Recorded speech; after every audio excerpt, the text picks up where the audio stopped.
So I thank you for your patience. We're waiting for one more council person.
You run pretty fast. Yeah. Good evening and welcome. I would now like to call the September 26, 2023 Longmont City Council regular session to order. This meeting can be viewed at the city's YouTube channel, also at longmontpublicmedia.org/watch, or on Comcast channels 8 or 880. May we have a roll call, please, Dawn? Absolutely. Mayor Peck. Present. Councilmember Hidalgo Faring. Here. Councilmember Martin. Here. Councilmember McCoy. Present. Mayor Pro Tem Rodriguez. Here. Councilmember Waters. Councilmember Yarbrough. Here. Mayor, you have a quorum. Thank you. Let's stand for the pledge.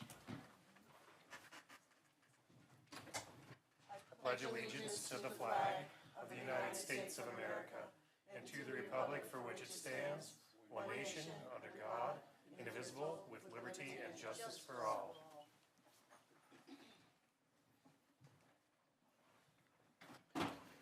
As a reminder to the public on the sign-up sheet, under Rule 5 of the City Council Rules of Procedure, no comments will be heard tonight on item 9B due to the quasi-judicial nature of this item. Anyone wishing to provide comments on the 1313 Spruce Avenue Concept Plan Amendment, otherwise known as Bond Farm, may speak during the public hearing on this item to be held on Tuesday, October 10th. Or you may submit your comments in writing before the public hearing to jennifer.hewitt.apperson@longmontcolorado.gov. Each speaker tonight is limited to 3 minutes, and one person may not give or assign their time to others. Only Longmont residents and employees of the City of Longmont may speak during first call public invited to be heard, item 8, and must sign up on the list prior to the start of this meeting. Persons wishing to speak on specific second reading or public hearing items, item 10, are asked to add their name to the speaker list for the specific item prior to the start of the meeting. Anyone may speak, and no sign-up is required to speak during final call, public invited to be heard. We have minutes for September 5th that we need to approve. Can I have a motion?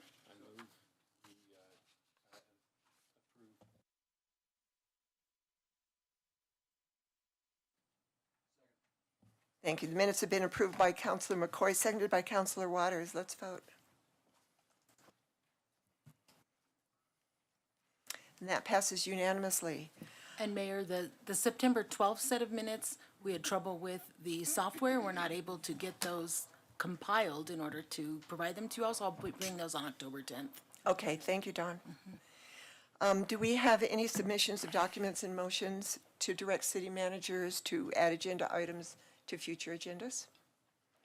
Seeing none, we'll move on to, let's see. I'm reading what's on my agenda list, but I don't need to say it, so that's what took a couple times. We don't have any agenda revisions, so we'll go to the city manager's report. No report, Mayor, Council. I do have to step out to call home real quick. Okay. So we're in public invited to be heard. I need to do that. Okay. Thanks. So our special report tonight or presentation is from the Boulder County Commissioner's Office about issues and measures on the 2023 ballot. And I would like to welcome Commissioner Marta Lochamin.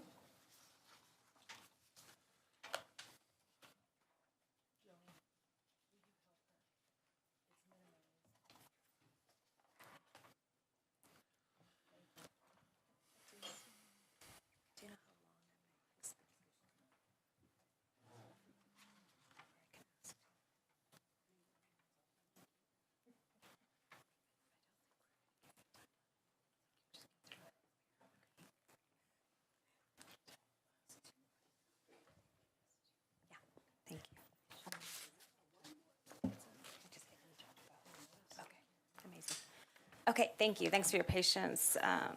Mayor, city councilors, and public that are attending and online. My name is Martha Lochamy, and I'm one of the Boulder County Commissioners and also a Longmont resident. So it always brings me joy to be here in Longmont. I wanted to talk tonight about the 2023 proposed ballot measures. And I'm going to start with, because it looks like the version of the presentation I have is actually not the complete one. So I want to give one really quick just for awareness that is specific to Nederland voters. So we haven't been talking about it around inside cities, municipalities, because voters don't get that opportunity. But in case folks ask you, you'll at least be aware. So really briefly, the first one is all of the tax measures that you'll see on the November 7th ballot this year are current taxes. They are extensions of, there are no new taxes. This first one is Nederland Community EcoPass, and so Nederland voters only will be making a decision on a 1.85 mils property tax, and that's about 12.52 in annual property tax per 100,000 residential value. And since 2014, Nederland voters have been using this EcoPass. So this is just an extension. And the addition, so it's an extension for Nederland folks, residents, to be able to receive their EcoPass. And the only change to that one is that it will also create the opportunity for Nederland business owners to take part in the EcoPass. To create solutions for workers in regards to the cost of transportation, the rise in inflation, and also gas costs. So that one will just be Nederland voters that will see that on their ballots. So what I will share with you in a little bit more with a little bit more information are the two that we're going to be talking about that are also extensions that all Boulder County voters will be seeing on their ballot. And so this one is, again, a current tax. It will be an extension of a 0.05% sales tax. What Boulder County voters have shown over the years is that they value open space, that they want to have growth boundaries, and they want to continue to vote. So we have several different open space taxes, so I just want to clarify that for folks that might be not as familiar with all those details. This is just one of those, and so it's a 0.05%. This map shows you, and folks who are at home can probably see it a little bit better than the folks in the back row here in the council chambers, but this map shows current open space in the darkest green. Anything in white on the map is in private ownership and may have priority open space values. So it's just to give residents around Boulder County really a visual of when we talk about open space, conservation easements, city, county, that's what you're looking at. And I would encourage folks to look at the bouldercounty.gov website for any information about these types of maps, but also to look at ballot measures 2023. And that's where you'll see the resolutions that we're going to talk about. So our open space currently preserves not just wildlife that we're all very interested in creating, maintaining those habitats, the different types of passive recreation.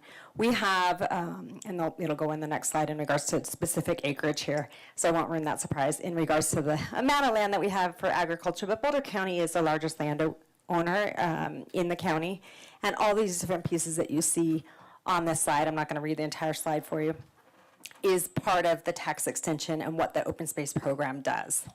The maintenance needs, when we look at 116,000 acres, there you'll see on the slide is the breakdown of what that means. 25,000 acres of that is agricultural land, 30,000 of it is forested, and 40,000 of those acres are on some form of conservation easements.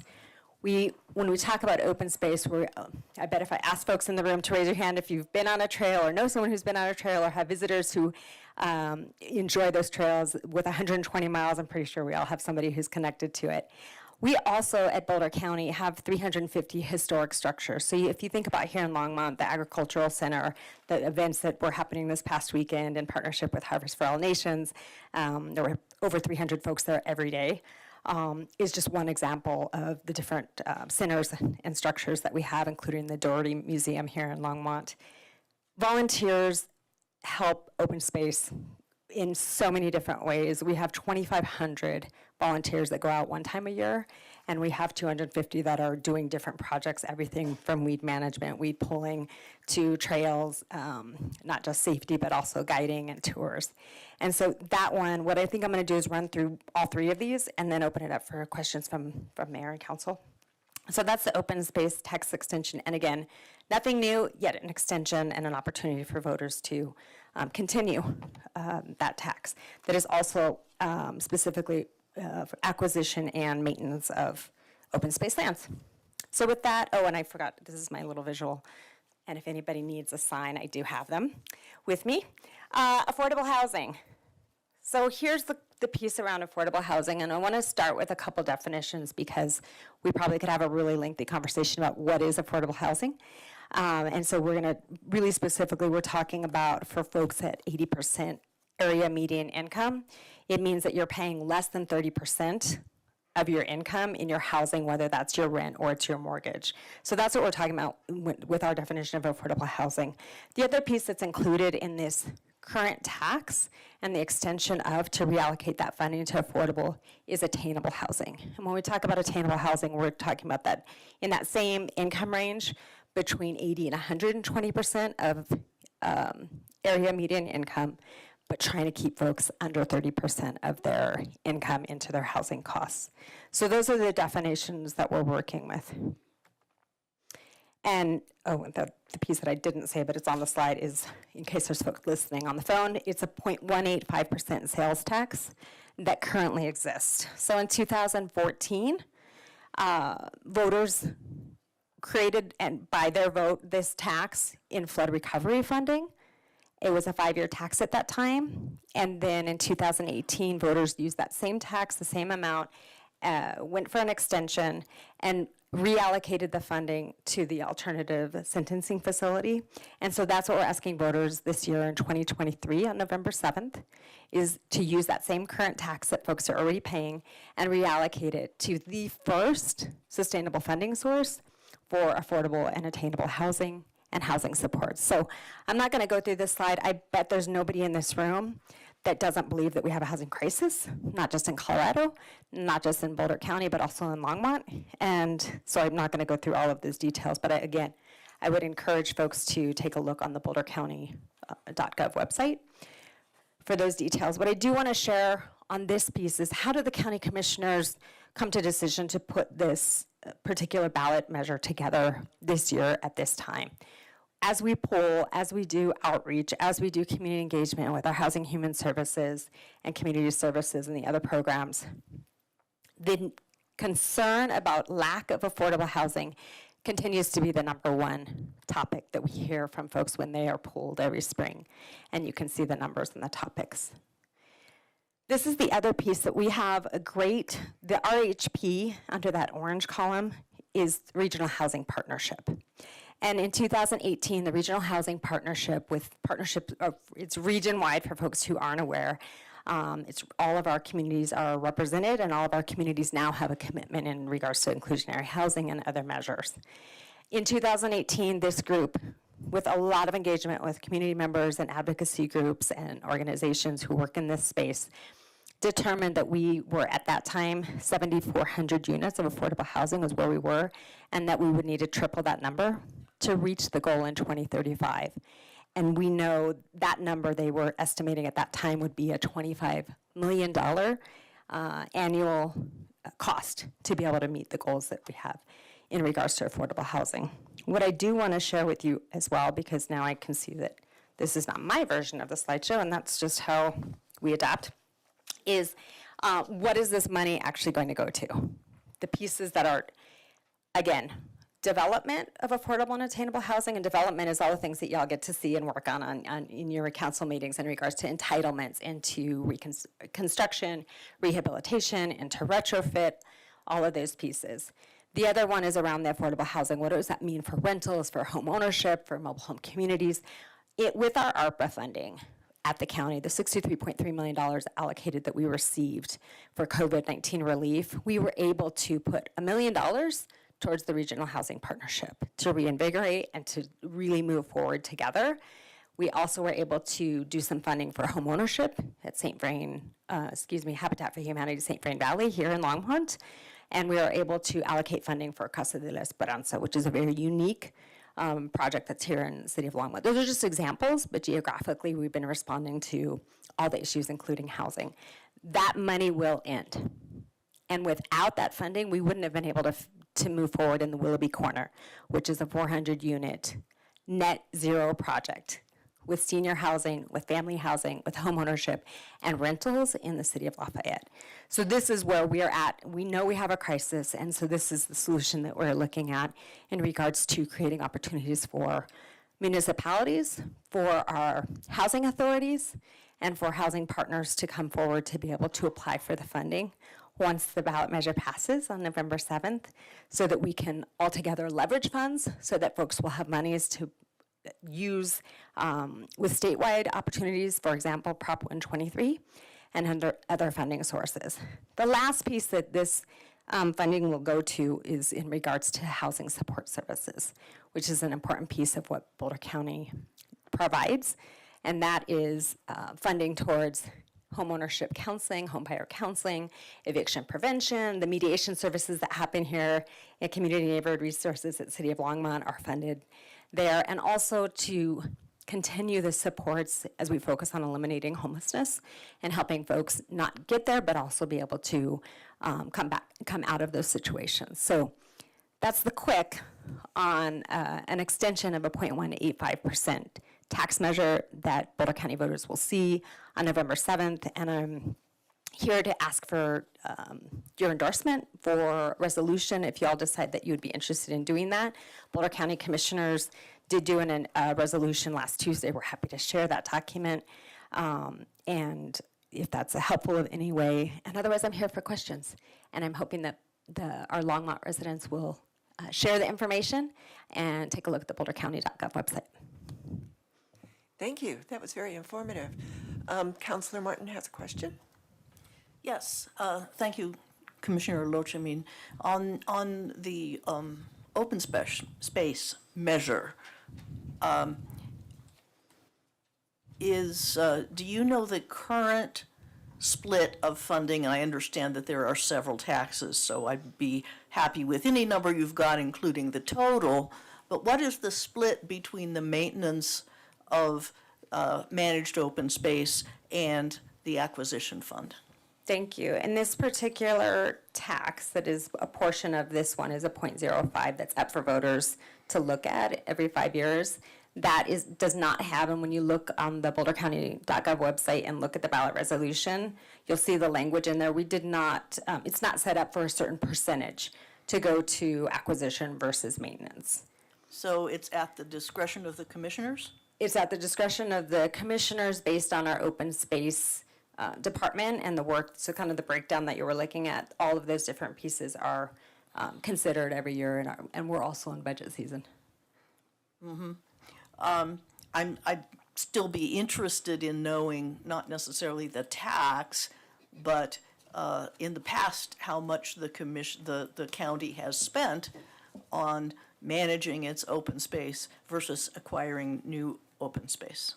Thank you, and I'm happy to find that data and send that over to your group. I would appreciate it. To look at, just so that I'm clear, a percent, more or less a percent, maybe over the last Or few years. dollars. Dollars would be good. Okay, and if I had my laptop turned on right now, I wonder if I couldn't find that on OpenGov on our website. We've added some pretty significant transparency tools, so folks can see where that money is going. But I can absolutely provide that to you tomorrow. Thank you. Councilor Waters. Thanks, Mayor Peck. Welcome. Thank you. you for being here. Thanks for your service. Thank you. Could you scroll back a couple of slides to that bar chart? Of course. This I'm one or gonna- the other one? Go back one more. Yeah, right. This. I don't really have a question so much as a reflection, Thank you.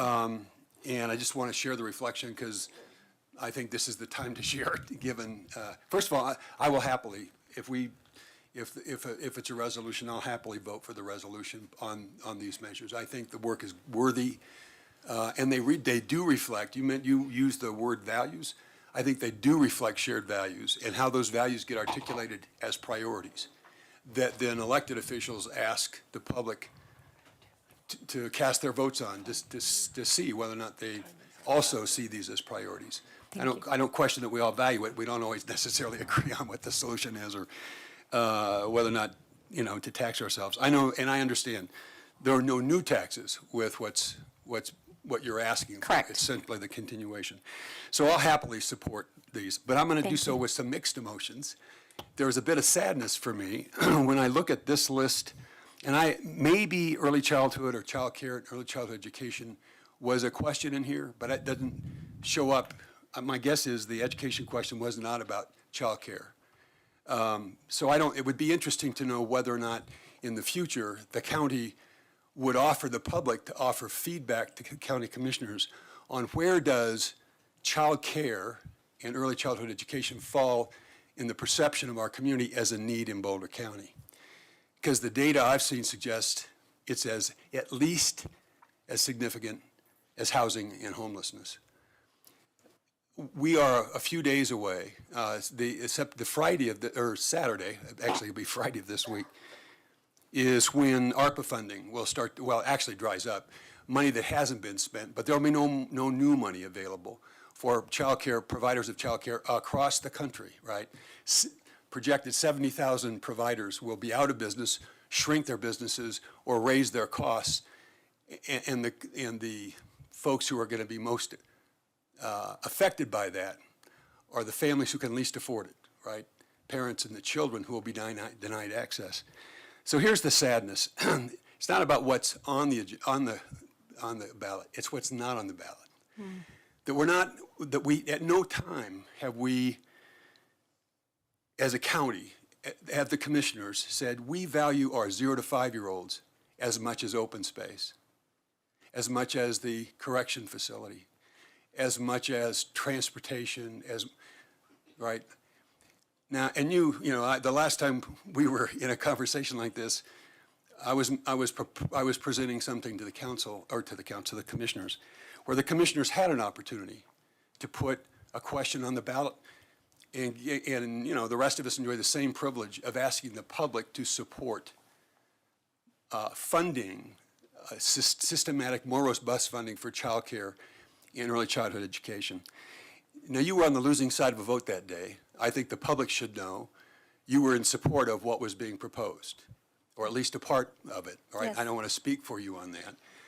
You didn't prevail, other commissioners, but it was the commission that said that was not important enough, or it was not important enough to become a priority to place on the ballot. So here's the hope. I hope these ballot measures pass, because I think it's good for the community. I share the value. I share the priority. The hope is that in 2024, the commission might value children so they rise as a priority, child care, young children and their families, and give the public a chance to vote on those just like we are on these other measures. So that's the reflection, and it's not a request so much as I know we share the value. I hope that's a priority that's shared by commissioners a year from now. Thanks. Thank you. I appreciate that. And I just want to, two pieces I do want to just respond to, and I love the idea to see how let's see here, child care or early child education could be included in that polling, and we're going to be setting up the polling right after November 7th. So I've got that note down. And then I think people need to understand that we are talking right now regionally with our Housing Human Services folks. We're looking at a $250 million minimum of ARPA cliff. And that means that all these different services we're talking about, our communities are going to be in great need. And so where do we prioritize youth and young folks? I totally agree with you. So thanks.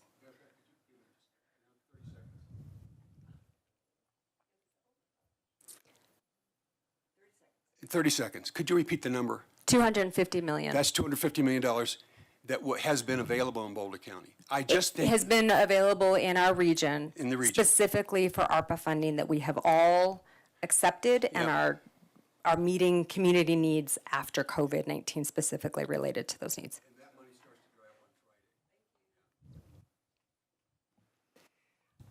So I do have one thing. Can you go back to the open space map? Yes. And my disclaimer here is I don't typically do this presentation, so I'll do my best. Yes. So my question is, it says on your legend over here that the dark green is county open space that was purchased with funds, tax dollars, right, that we want to extend. However, right under that, the light green is county conservation easements. So a county conservation easement is not necessarily open space. Is that true? Or not? Correct. Correct, because it could be ag land that's a private owner that has a county or a conservation easement on it. And all the conservation easements are written differently, some with termination, some without, some with certain parameters. They're very, very detailed. Thank you. I've known that, but it is a misconception to people. For example, I'm going to use the latest conservation easement thing that the commissioners lifted. That wasn't open space that was purchased with open space dollars. Is that correct? No, and it was not public open space. For those of us who live in Correct. Longmont and know that that wasn't actually public open space, it was private property. But because people weren't here, lived here at the time that it was purchased, they don't know the history. So when it is on a plat and labeled open space, it's very disingenuous, and it brings up a lot of arguments about you're spending our money on open space and then you're giving it away. So I just want that to be heard, because it's hard to educate people after the fact. And it sounds like we are spending their money on open space and then giving it away for development. And that's a misconception that kind of hurts all of us in the end. I appreciate you sharing that, and we hear that consistently in land use hearings where folks are misinformed Right. about the property that they're buying anywhere in unincorporated Boulder County. They're told that it's open space, they're told that they can build whatever they want up Right. in the mountainside, et cetera.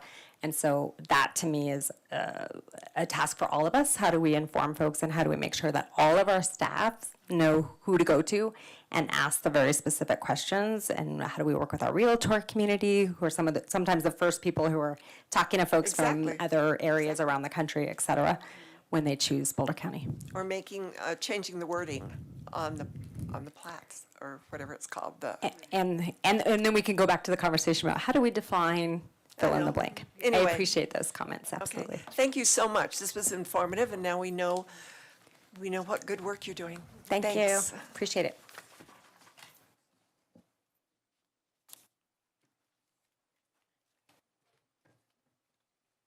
We're now at first call, public invited to be heard, and this is where our city manager gets to make his phone call. Oh, I've already done it. Oh, you did? Snuck out. So I would like you to remember that we're going to call people on the list, and if you're here to speak about Bond Farm, I will not call you. The other thing is that you have 3 minutes, and please give us your name and address. The first one on the list is Matt Eldred.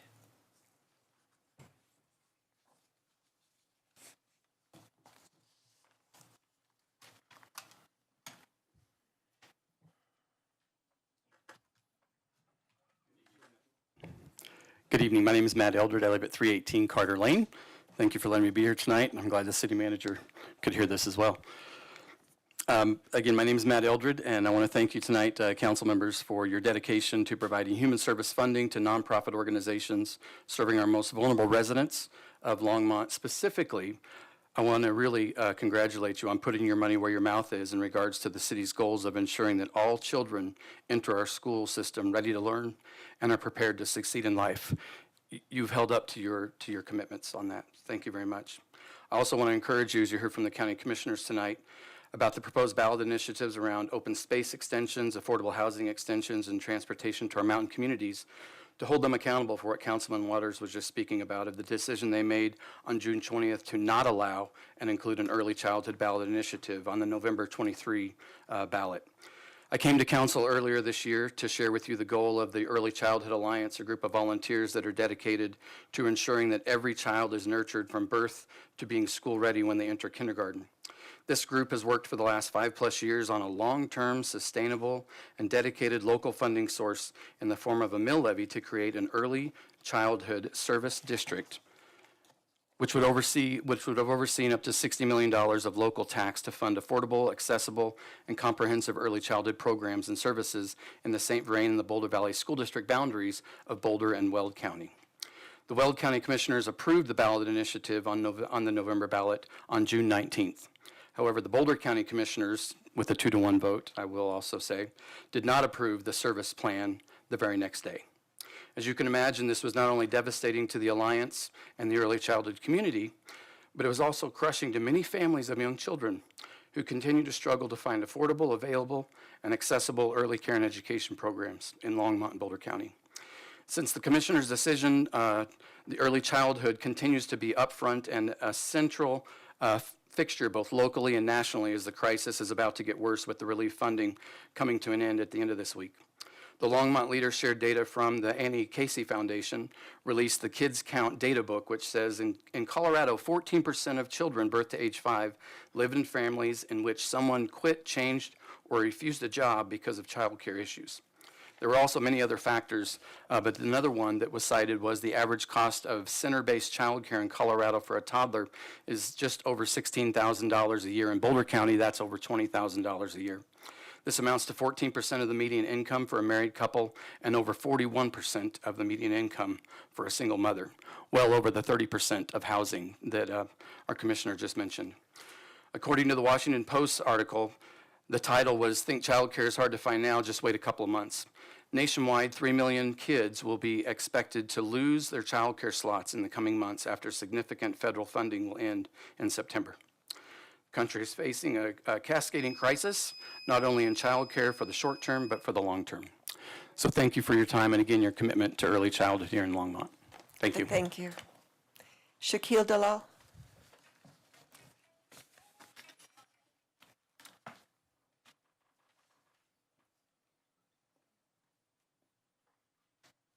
If you could take a moment and not start my time, I'd like to clarify that I am not going to speak on any prohibited topics, just Okay. in case anyone is planning to stop me for that. Thank you. Shaquille Dalal, 219 Francis Street. Mayor and members of council, the cost of housing is a choice. According to the city of Longmont's own statistics, in 1950, the population of Longmont was 8,099 people. In every decade since then, Longmont has added 14,000 people like a clock. People talk about growth as if it is new to Longmont, but Longmont has been a boomtown for going on 70 years, and that is in part because it is a kick-ass place to live and to raise a family. Longmont is part of a national story of Americans leaving wherever they are and going to where opportunity is, of hoping to build a better life for their families.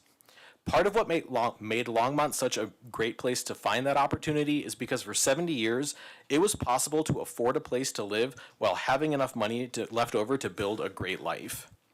In 1950, buying a home in America cost about 2.5 times the average yearly income.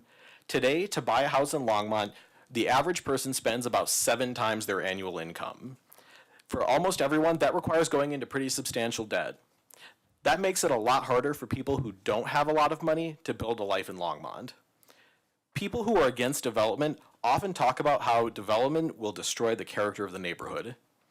If we don't build enough housing to meet the needs of our growing city, we will become a wealthy enclave composed entirely of high-income earners like me and old people who bought their houses decades ago. That will destroy the character of the neighborhood.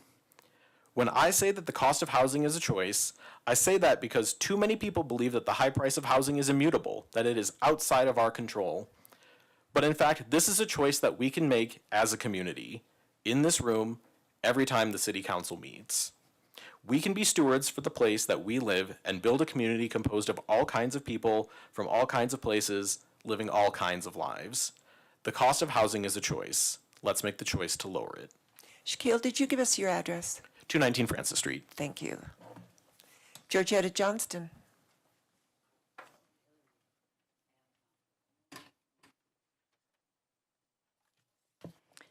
Good evening. Georgetta Johnston, 320 Homestead Parkway, Longmont, 80504. Thank you very much, Council, Mayor and Council, for letting me speak. So I saw the Times call again about the Arts and Entertainment Center, and I thought that what it was we were trying to work it out where we can get it. I just went to a circus on the ice up at the high school van, but anyway, Van Brand Civic Center, and they had ice skating, they had circus, they had acrobats, they had clown.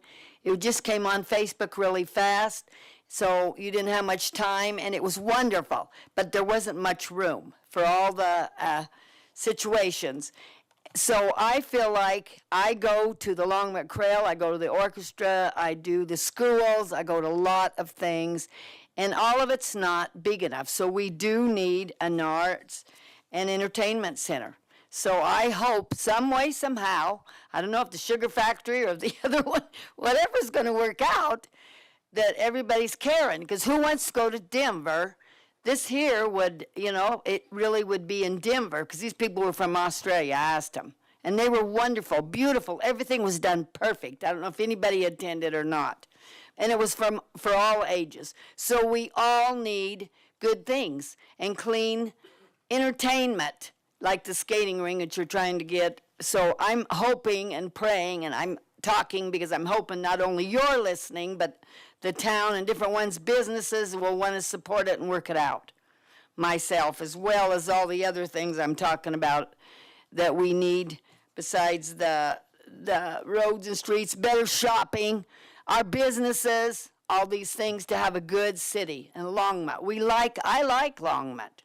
Longmont is a beautiful city, and the way we're going to have a good city is come and talk and tell the truth about what we need and work together so people want to do that. And I don't understand why others don't. But Lord bless you and keep doing a wonderful job. Thank you very much.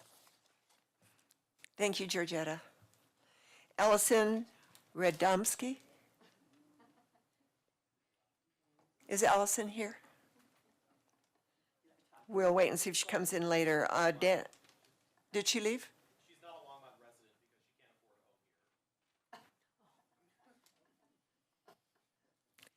she can't afford a home here. Thanks. Dan Sorrell?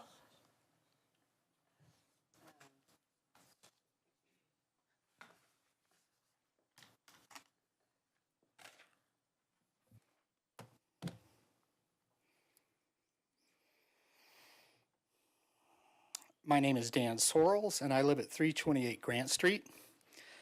Over the last year, I have been focused on processes that aim to help balance the desires of neighborhoods with the needs of the greater community of Longmont.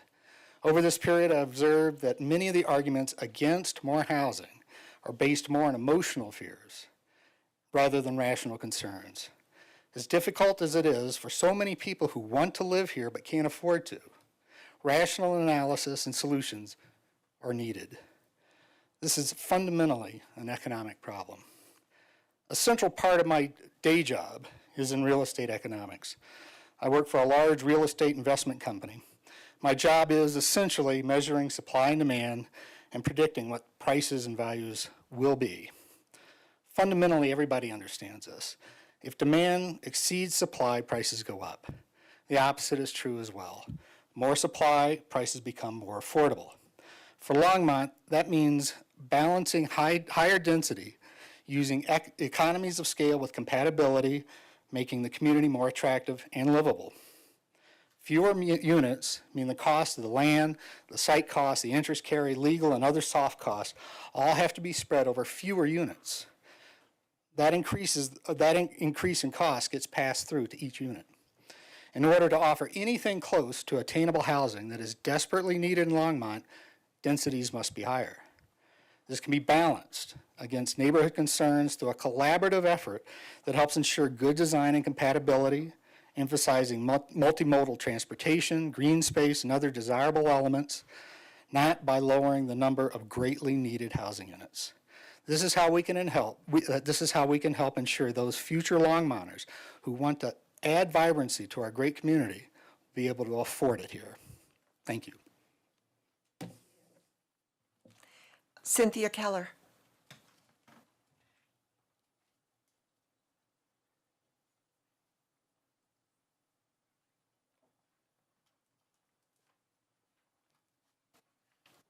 Hi, Cynthia Keller, 840 Gay Street. I'm here today to speak on behalf of the Longmont Advisory Board and to share a resolution unanimously voted on and passed at our recent meeting on September 18th.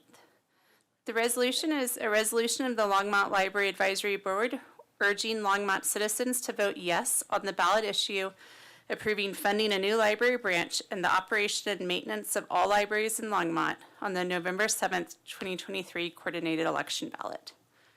Whereas the Longmont Public Library's mission is to serve the community by providing equal access to information and resources for education, enrichment, enlightenment, and enjoyment.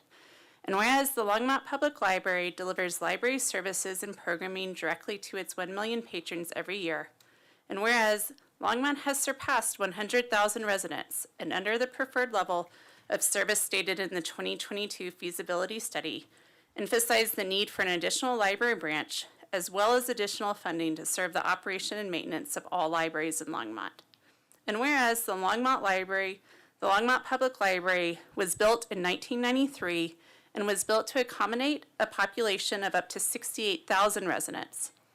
And whereas the Longmont Public Library provides an essential role in the community by providing free access to books, public access to computers with fast Nextlight, fiber internet service, educational classes and opportunities, a hub for accessing local community information, and serves as a community gathering space and a gem of Longmont. And whereas the community would be better served with another branch to provide accessibility and equity to more residents and additional funding to serve the operation and maintenance of all libraries. Now therefore, the Library Advisory Board for the City of Longmont resolves, for the reasons stated above, the board supports the ballot issue approving a new library branch and additional funding to serve in the operation and maintenance of all libraries in Longmont as put forth in the 2022 feasibility study. The board urges Longmont citizens to fully inform themselves about the ballot issue approving a new library branch and additional funding to serve the operation and maintenance of all libraries in Longmont before voting. The board urges Longmont citizens to vote yes on the ballot issue approving a new library branch and additional funding to serve the operation and maintenance of all libraries in Longmont at this preferred level of service. Thank you, Mayor and Council. Thank you, Cynthia. Karen Dyke.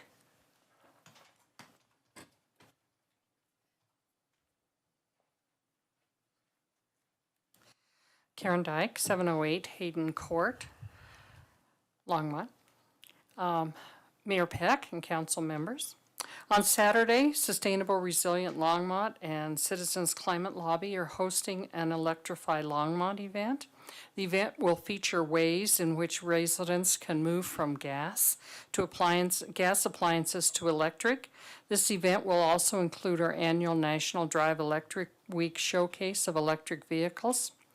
We're excited to have several speakers, including Mike Myers, who is a national green building expert. Vendors from organizations and companies will be there. They represent expertise in EVs and electrifying home appliances. There's also going to be information on financing, rebates and tax incentives, and jobs in renewable energy. Bring your kids. We have a kids' craft area, and the St. Vrain School District Mobile Lab will be there. We have food trucks. I wanted to invite the whole community to get information on this important event to help alleviate climate change. The event's Saturday, September 30th. That's this coming Saturday from 10 a.m. to 2 p.m. at Longs Peak Middle School, which is right off of 14th and Francis. Thank you very much. Thank you, Karen. Lou Horn.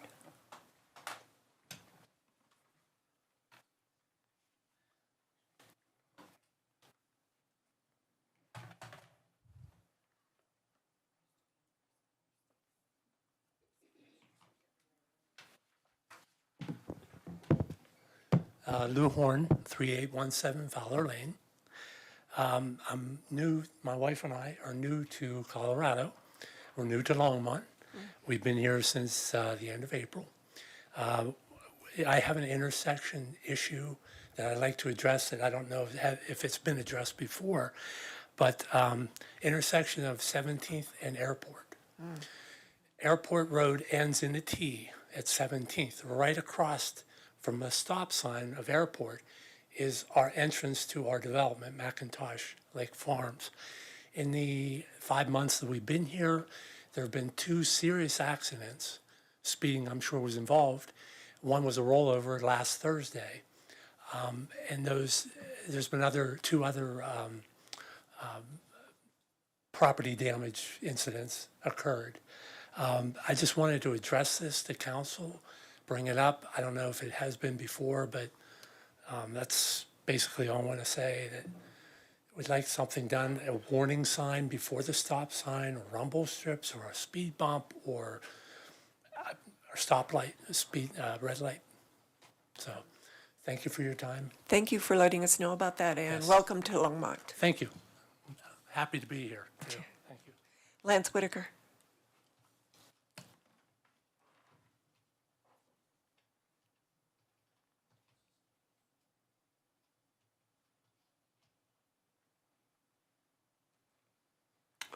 Mayor and City Council, my name's Lance Whitaker. I live at 1750 Collier Street, Longmont, Colorado. Today is National Pancake Day, National Dumplings Day, and for some of us old enough to remember, it is also National Shamu the Whale Day. It is also, as you know, I support fruit trees in parks, and it is also National Johnny Appleseed Day. So take a little time to think about fruit trees in parks. The sugar mill has come up as an issue recently, and I do support the sugar mill proposition. I would like our proposal and like to get a copy of that if I could. Anything we can do with the sugar mill is greatly appreciated now rather than later. The urgency of that building has been a plague on Longmont for a long time. And so the sooner we get that proposal through the works, the better off we all are here in Longmont, especially on the asbestos removal so close to the water supply. Thank you and have a good day. Thank you, Lance. Strider Benston.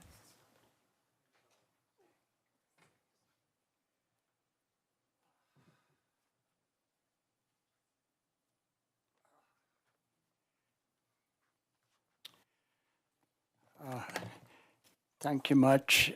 Strider Benston, 951 West 17th.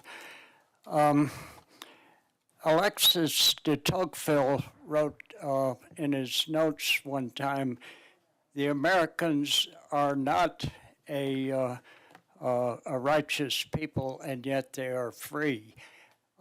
He wrote Democracy in America, and there are several aspects of democracy. You know, Aristotle said that it will devolve into mob rule, or it will evolve by its own methods into oligarchy.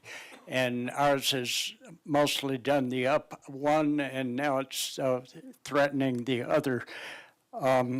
There's a book I have here recently, Robert Trace McKenzie, called We the Fallen People. It gives a really good picture of how many of our founders understood flawed humanity, and like James Madison in particular, that understood that if you're going to have a democracy, you have got to have counterbalancing institutions, and you got to have democracy within those institutions. Otherwise, you're going to devolve into mob rule, or you're going to evolve into oligarchy, where the ultra-rich accumulate everything and destroy everything else. And what we have now in particular, we're threatening to devolve into complete destruction. And I've indicated before, Adolf Hitler called up his friend Goebbels at one point and said, what policy do we do now? And there was some complex things about getting money from the banksters and how you're going to build the power. Gerbel said, no policy, chaos. Chaos is the best policy. We have a political party that calls itself that, which is merely creating chaos to destroy our structures that keep us surviving as a people. And you cannot address climate change without a democratic structure. It is structurally impossible because the powerful will take all the power and crush out all of the popular input. And consequently, you got to have education, you got to have history. Thomas Jefferson understood that. John Adams understood that. Let's keep it rolling, and it looks pretty good right here at the moment. Thank you. Thank you, Strider. Seeing no one else on the list, Polly, you have on here that you wanted to speak on 9B? Yes, but you're not, I'll speak on something else. Okay, Polly Christensen.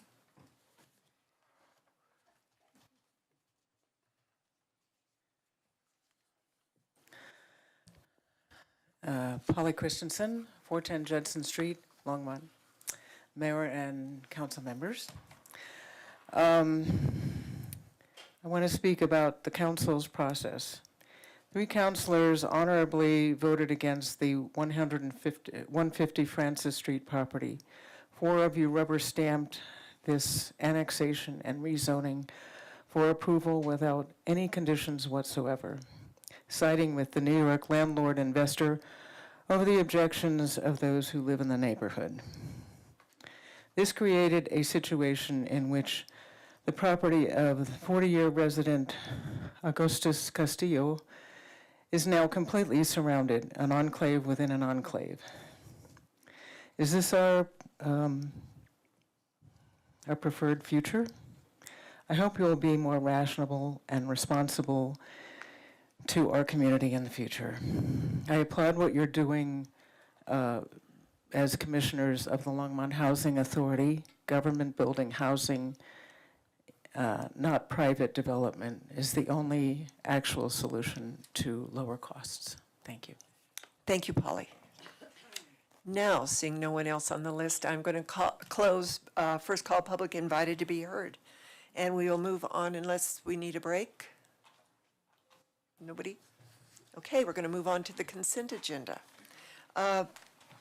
Would you mind reading the items into the consent agenda into the record? Dawn? Absolutely, Mayor.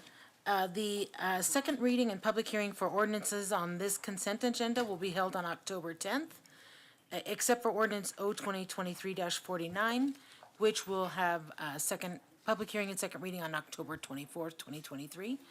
Also, for those in attendance regarding Bond Farm, that October 10th meeting starts at 6 p.m. Just a reminder, that public hearing.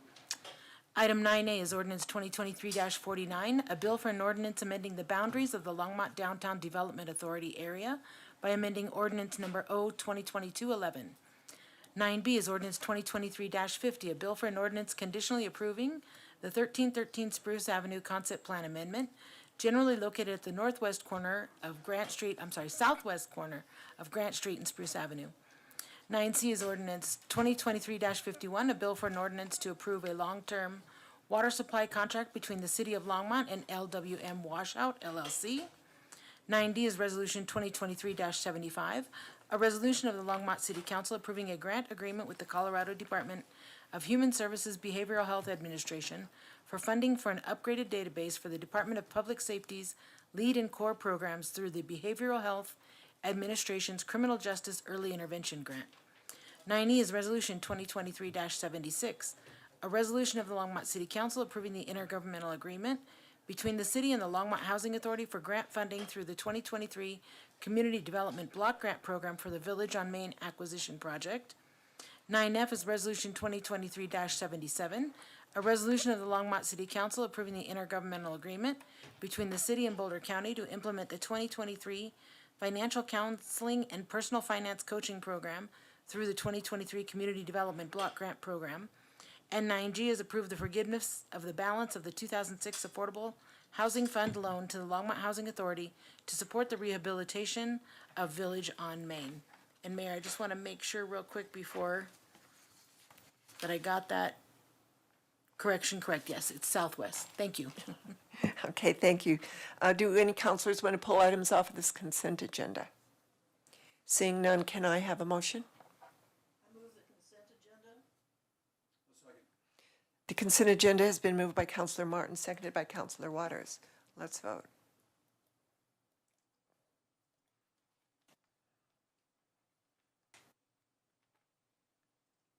And that carried unanimously. Thank you. We are now at ordinances on second reading and public hearings on any matter. Number A is 2023-42, a bill for an ordinance making additional appropriations for expenses and liabilities of the City of Longmont for the fiscal year beginning January 1st, 2023. Should this be 2023 or 2024? Oh, that's right. Okay. I was thinking we're in budget for 2024. Okay, are there any questions from council on this ordinance? Seeing none, I'll open up the ordinance for public comment. Is there anyone in the chamber that wants to comment on this ordinance? Seeing none, I will close the public hearing on ordinance 2023-42. Can I have a motion? I'll move ordinance 2023-42. It's been moved by Counselor Waters, seconded by Counselor Martin. Let's vote.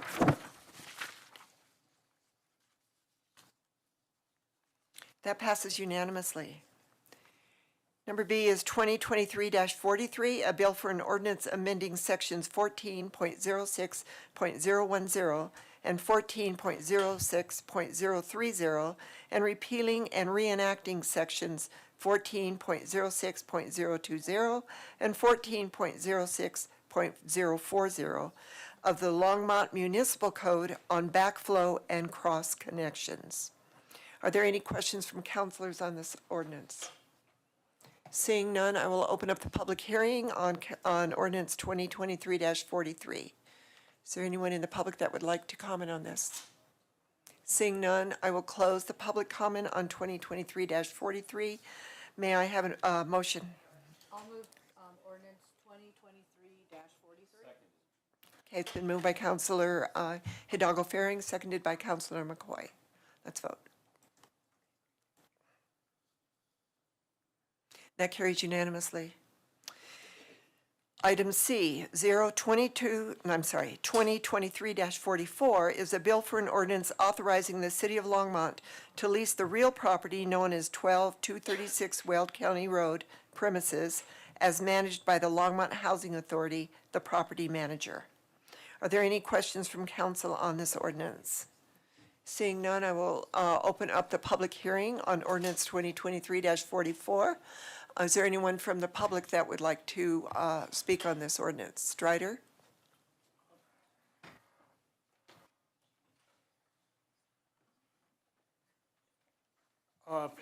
Yeah, I don't know if there's a comment back, but I would just like to know precisely where is that located and how many units and when is the construction likely to take place. I used to work for Habitat and my body broke down, so I haven't done it for a long time, but I'd like to know some details about it.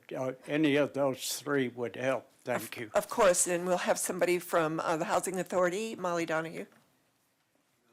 O'Donnell. I keep calling you that. I'm so sorry. That's fine. Anything Irish will Yeah, pass. you can legally change. Should be happy it wasn't my maiden name. That was a doozy. Okay, so first of all, just to clarify, we're speaking about the ordinance regarding 12236 Weld County Road, correct? Correct. So the Habitat for Humanity property is actually item D. That's ordinance O 2023-45.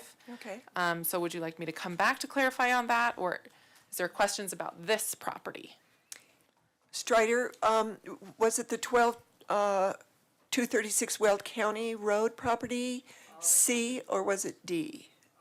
Basically, yeah, D. I didn't understand the difference. That's okay. company. That makes me feel better about my mistake on the name. So seeing no comments from the public on 2023-44, I will close the public comment. Can I have a motion?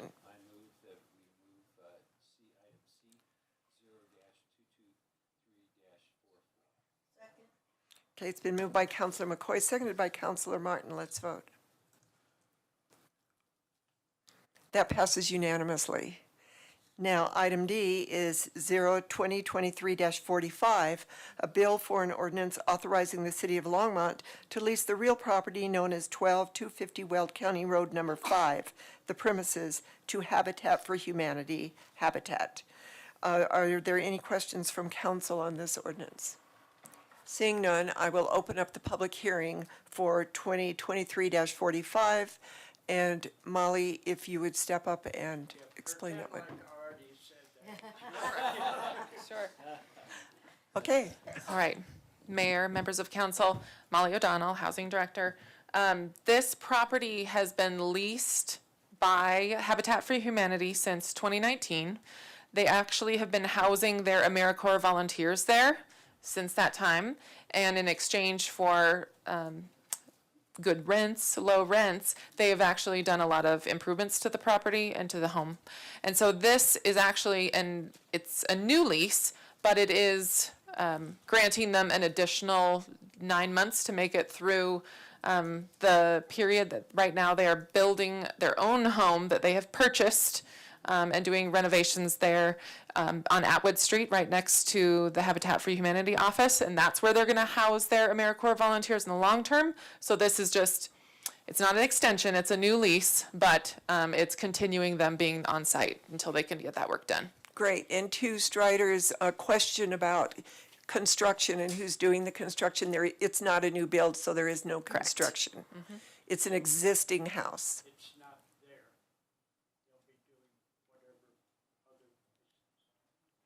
Correct. Right now, they're just leasing this city-owned property to house their volunteers while they build their own facility to house those volunteers long-term at a different location. Thank you, Molly. Seeing no one else, I'll close the public invited to be heard. Can I have a motion for 2023-45? I move O 2023-45. Second. It's been moved by Mayor Pro Tem Rodriguez, seconded by Councilor Hidalgo Faring. Let's vote. And that passes unanimously. Item E is 2023-46, a bill for an ordinance conditionally approving the vacation of 2 slope easements and 1 utility easement located within the boundaries of a lot of Fairgrounds Marketplace final plat, generally located at 10011 North 95th Street, west of South Hover Street and south of Rogers Road. Are there any questions from council on 2023-46? Seeing none, I'll open up the public hearing on 2023-46. Is there anyone from the public that would like to address this? Seeing no one, I'm going to close the public hearing on 2023-46 and ask for a motion. I move O 2023-46. Okay, that's been moved by Mayor Pro Tem Rodriguez, seconded by Councilor Waters. Let's vote. And that passes unanimously. We're at item 11. There were no items removed from the consent agenda, so we're going to move right into the general business, which is a 2024 budget presentation and first public hearing. Council wants a break. I think this one could be a little bit. Are we ready for a break? All right, 5-minute break. Thanks.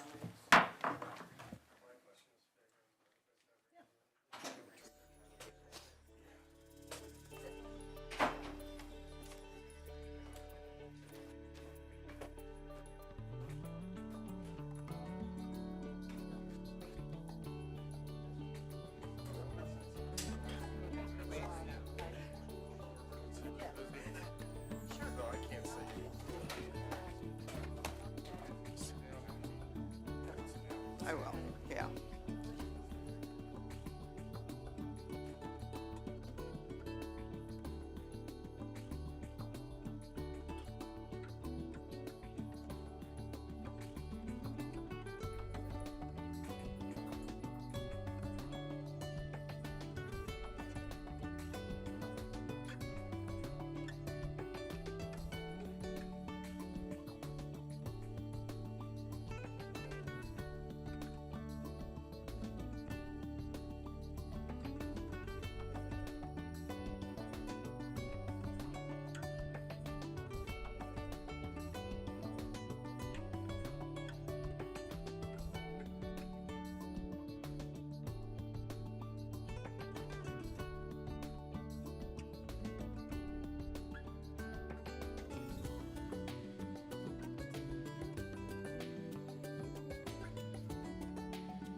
back. Come back. Come back, come back.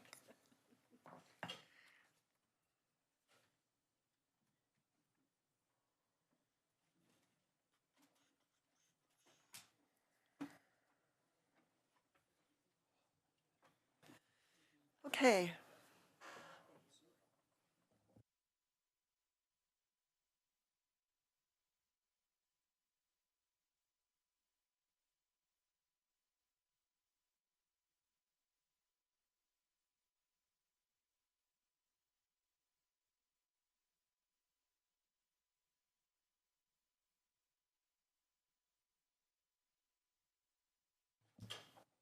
Okay, we are back.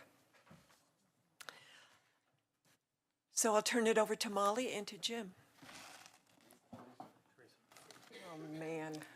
Good evening, Mayor and City Council. Teresa Malloy, Budget Manager.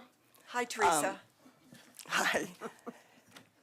We have 4 topics for you this evening. I want to talk to you about a few pay corrections that we need to make in our '24 budget.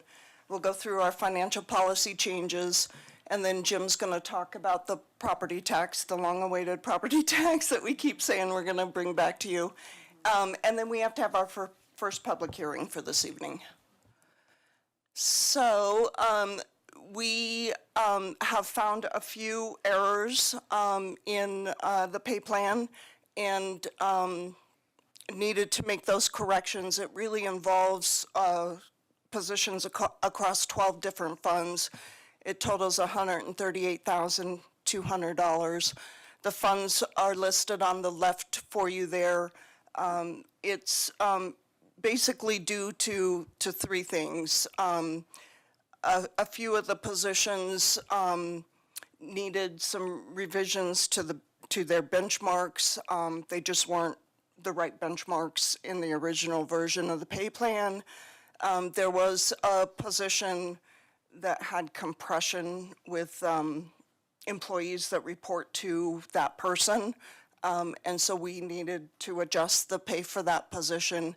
And then just some simple error in the pay plan corrections. There's also a job audit that got missed and needed to be included. It was a position in Children, Youth, and Families, an administrative assistant who is really performing at an executive assistant level. So that one was just an oversight, was not included in the original proposed version.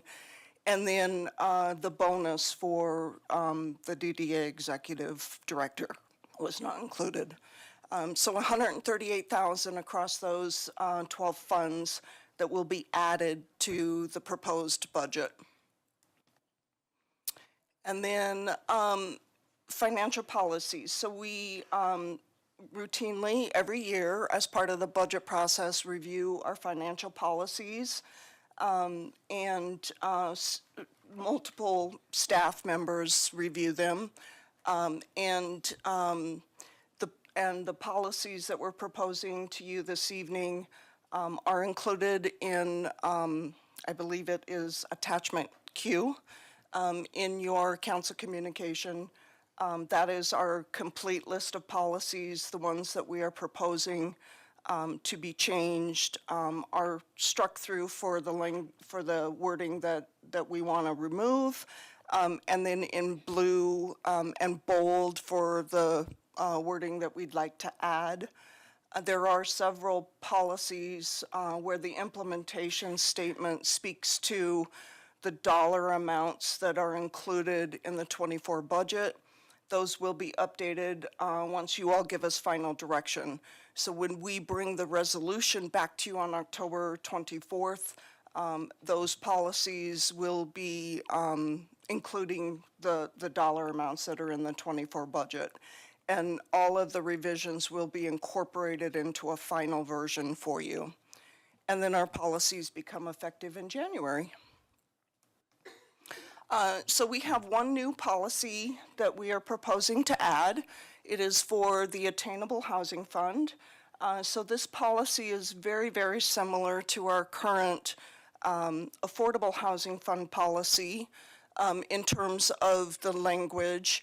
One of the things to point out here is the 20% of revenues that will be deposited into the Attainable Housing Fund can be used to cover the administrative costs. And that 20% is what Molly and Harold had spoke to you about a few weeks ago. So then we have 4 policies that we wanted to bring to your attention in terms of more than just wording changes, I guess. And the first one is what used to be known as our sales and use tax allocation between the general fund and the public improvement fund. We are proposing that we rename this policy to the allocation of the 2% non-earmarked sales and use tax, because that's really what it is. And we are proposing that we add the statement in blue that 1% of the 2-cent non-earmarked tax that is generated at the Harvest Junction development will be transferred from the general fund and the public improvement fund to the Harvest Junction fund to pay the loan to Fleet. I will point out that said Harvest Junction East, and that's kind of critical to that policy. So it's not all of Harvest Junction, it's the new development that includes Costco. And the second updated policy is our oil and gas revenue policy. And recently, within the past year or so, the 5-year reserve of estimated costs has been established in the general fund. And so therefore, because we now have up to a 5-year reserve, we're proposing that we strike that sentence in the middle there that basically said if there isn't enough revenue to cover the costs in the general fund, revenue would have been transferred from the other funds to cover those costs. We don't need that statement now since we have a sufficient reserve developed. And then a update to the procurement threshold policy. Teresa, it's me. I was wondering, can we interrupt you now for a question, or would you rather go through the whole? Now is fine. Okay, Councilor Martin. Thank you, Mayor Peck. Yes, Teresa, on slide 1 or 2, I'm not sure now, you used a term of art about pay compression, and I had, for one, never heard that before. What does it mean? So there wasn't enough room between the pay of for the manager and the pay for the employees. That gap was compressed. Okay, thank you. Other questions? No, I'm sorry, that was it. Thank you. Okay. So the procurement threshold policy, we're proposing to update this to match what was recently updated in code. So this language now matches what is in the purchasing code. And then we are proposing an update to the Human Service Agency funding. This is kind of in anticipation, if you will, of the ballot language, the ballot questions passing.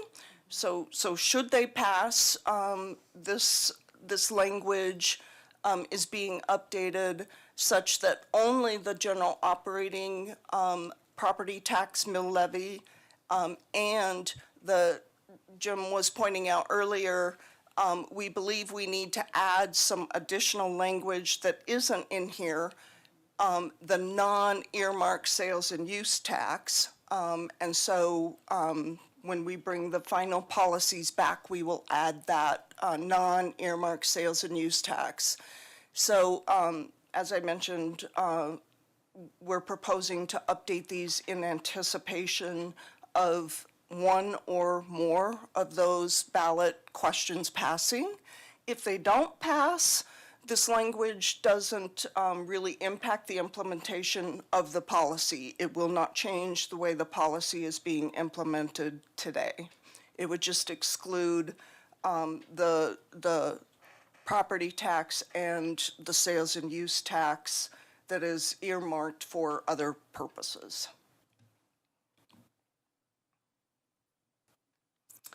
And one more updated policy to the living wage requirement. This is really clarification language. There was some confusion around which employees this applied to, and it is just regular full-time employees. It was never intended to apply to temporary employees. So adding that clarification, as well as clarification around the construction, the types of contracts that it does not apply to. This was the original intent by council when this policy was first put in place. And it is how the policy has been managed by purchasing. It's just there was some confusion on vendors' part. So clarifying mainly here. Can I ask a question on that one? Yes. Since we put this into effect, do you have any idea whether full-time employees have been reduced to part-time employees in order to not comply with it? Is there any data on that? Do you know? Mayor, I'm going to look behind me and see if there's anybody back here that can help me answer that question. I know these are private companies, so probably we don't have information on that, but going forward as we look at living wage, that's a... We can certainly get that answer for you. We can try to get that answer. I would love that, thank you. Okay, sorry, one more updated policy. So this is the Affordable Housing Fund to update the, what is currently a 10% administrative cap, update that to the 20%. Again, it's consistent with what Molly and Harold spoke to you about a few weeks ago, as well as consistent with what we're proposing for the Attainable Housing Fund. And then we have one policy that we're proposing we remove. So the Raw Water Storage Reserve Fund has now been closed. So this policy is no longer applicable. So that is. Could I answer? Oh, yes, please. Hello, Mayor and Council, Sandy Cedar, Assistant City Manager. Your question was, did anybody lose their jobs after we raised the living wage for contractors? Or been changed from full-time to part-time? Oh, okay. Not that we know of. In fact, when we did our surveys, when we first set the living wage, most companies were already paying that. There were only like 2 or 3 vendors, there were not very many that weren't already paying that wage. Okay. So I don't know specifics if people had changes to their, certainly COVID happened and lots of other things too. But it was our understanding from our research that for the most part, companies that we were doing businesses with was already paying that wage. Okay. And I have another thought that someone brought up to me just a moment ago. When you say local, using a local labor source, what does local mean? Is that Longmont only? Is it the area? I believe we're talking Longmont only, but I'll find out the answer to that one for sure. That's really tough. Yeah. Yeah, I think part of what we're trying, so I think when you look at some construction projects, especially larger ones, a lot of times the staff that they actually bring in from that, in some cases, aren't even from the state. And so they're bringing them in because they're vertically integrated and they're just literally going, we're going to be here for this amount of time. And I think that's what this is trying to get at. Okay. Is that situation. Okay, that makes sense. But I'll find out for sure. My guess is that the contracting language just says it that way, that when you're, employing local folks, and it's probably up to the discretion of the contractor, but I'll double check for you, Mayor. Okay, thanks. And Mayor and Council, I wanted to point out, these are not all of the policy changes. We do have some changes that are included in that attachment Q, but they're just minor wording corrections. And so certainly if you have any questions on any of those, we can answer those.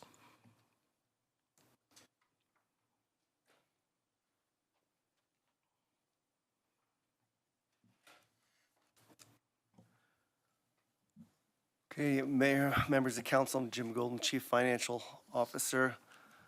I'd like to say I put off this presentation knowing that I was going to get some key information here at the end of this last 3 or 4 weeks, but it's just by chance that worked out that way, so I'm glad I put it off this long. So what I'll be doing is covering these topics, some background on the property tax legislative issues related, some of the property tax revenue estimates, the deadlines, and our discussion of the process that we expect to take. First off, and some of this is a repeat of what you've heard before, and set the stage a bit. This year, 23, is a reassessment year. Values are based as of June 30th of 2022. This year, this 23 revenue year, we are receiving or scheduled to receive within our budget in the general fund $23.67 million of property tax revenue. Just give you an idea of what our starting point is here in the budget process. As you know, SB 23303 put Proposition HH on the ballot. There are appeals that have been filed and they're still to be heard by the county Board of Equalization. So those last two things are still things to be determined before we can find out our actual amount of revenue from property tax for 2024. In May, we received preliminary information that the assessed valuations were up 35.4%. That was an increase of $8.39 million. So regarding the legislative factors, gave some information in the packet, some things that I pulled off the internet, just to kind of summarize some of it. During the 21 legislative session, the Colorado legislature passed SB 21-293. That was in response to the fact that Gallagher amendment had been repealed in 2020. And so that was going to reduce some property taxes.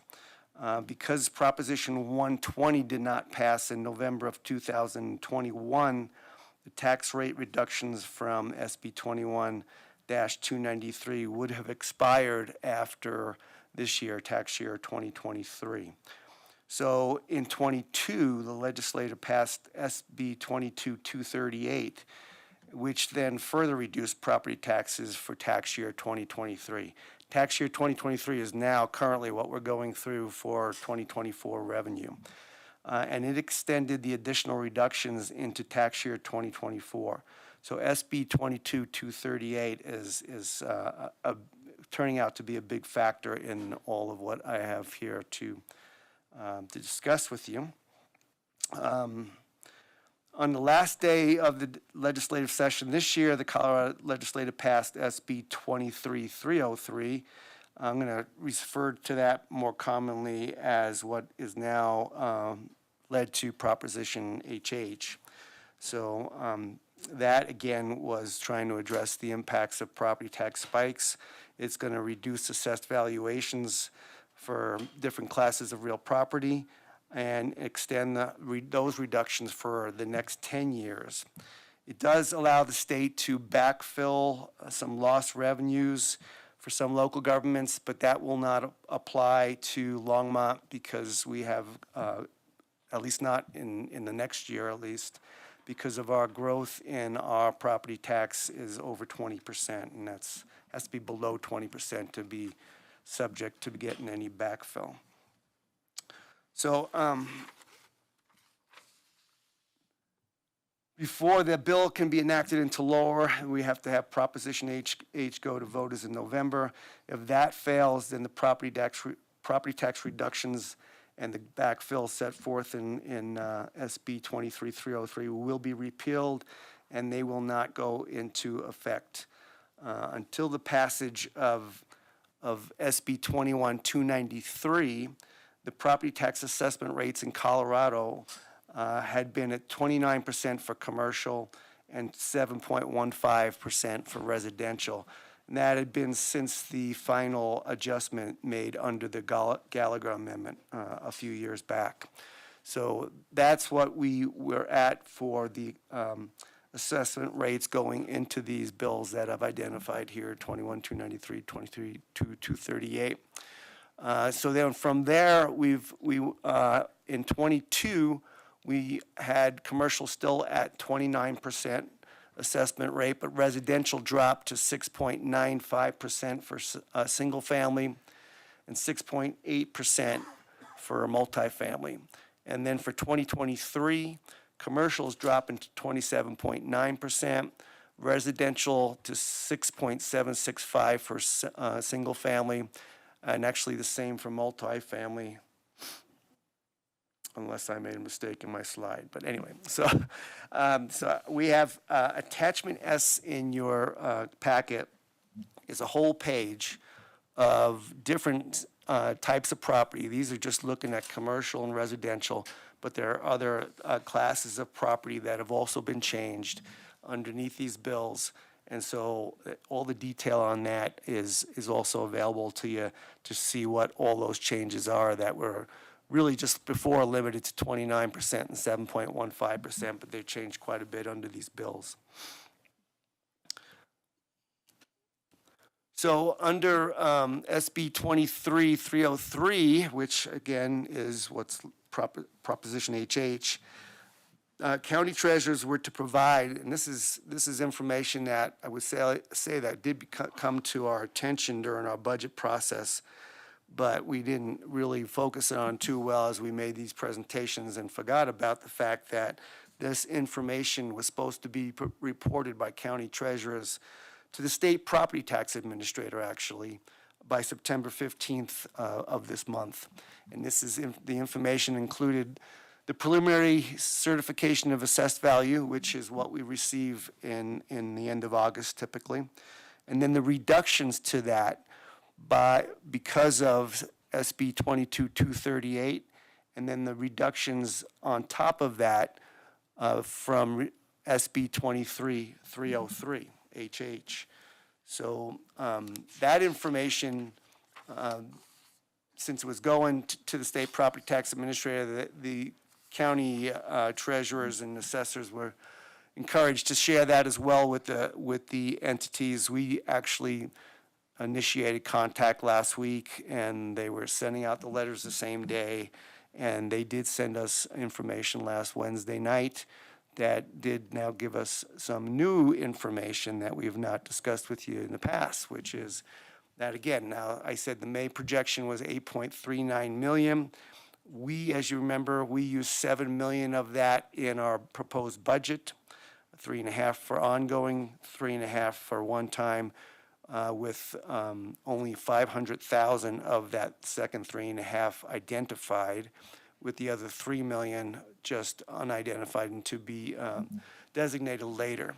Well, so now new information is going to change our ability to use it at that level. The August projection would have, it did decrease the, well, it changed the increase, let's put it that way, to 35.1% increase. It was just an $8.3 million, not a large difference from what we saw in May. It's the information we gave you at the beginning of this month. Now, the information we received last week is that with the impacts of SB 22-238, that decreases it so that we would only have a 26.7% increase, $6.3 million of property tax. And that is a given. That has nothing to do with what is on the ballot in November. So immediately we know that what we've been thinking might be as high as $8.3 million will now only be as high as $6.3 million of property tax at the maximum amount. Again, this is before appeals, the outcome of appeals, and of course before what happens with Proposition HH. If HH passes, then that goes down again a little bit further. It would be only a 22% increase overall, and we would only get $5.2 million of new property tax in the 2024 budget. So that's gonna, so we know at a minimum, or at the maximum, we can get is $6.3 million. We know we're budgeted at $7 million right now.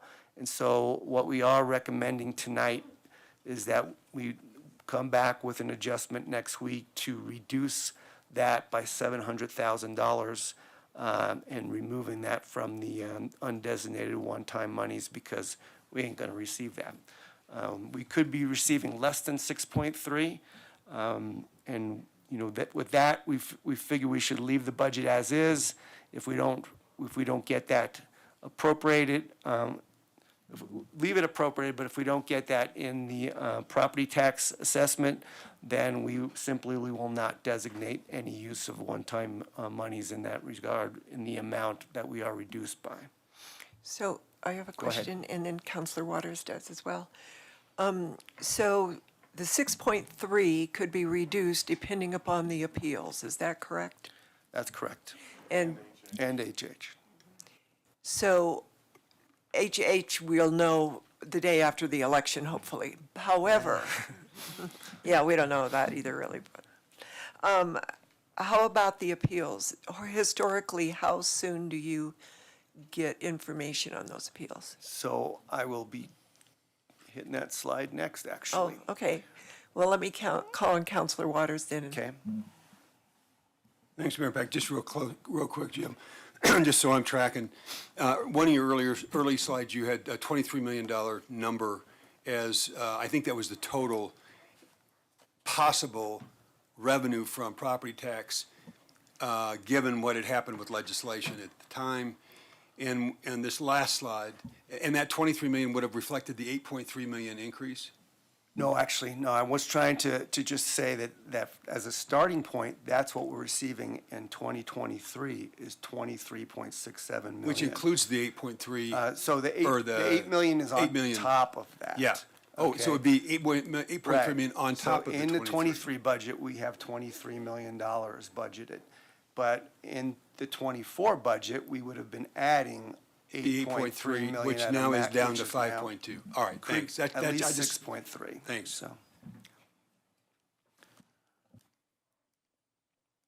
Okay, so deadlines. So those are changing. The current deadlines, the historical deadlines are here on the left. Typically, we would receive the final certification no later than December 10th, but typically we usually will get that in the fourth week of November.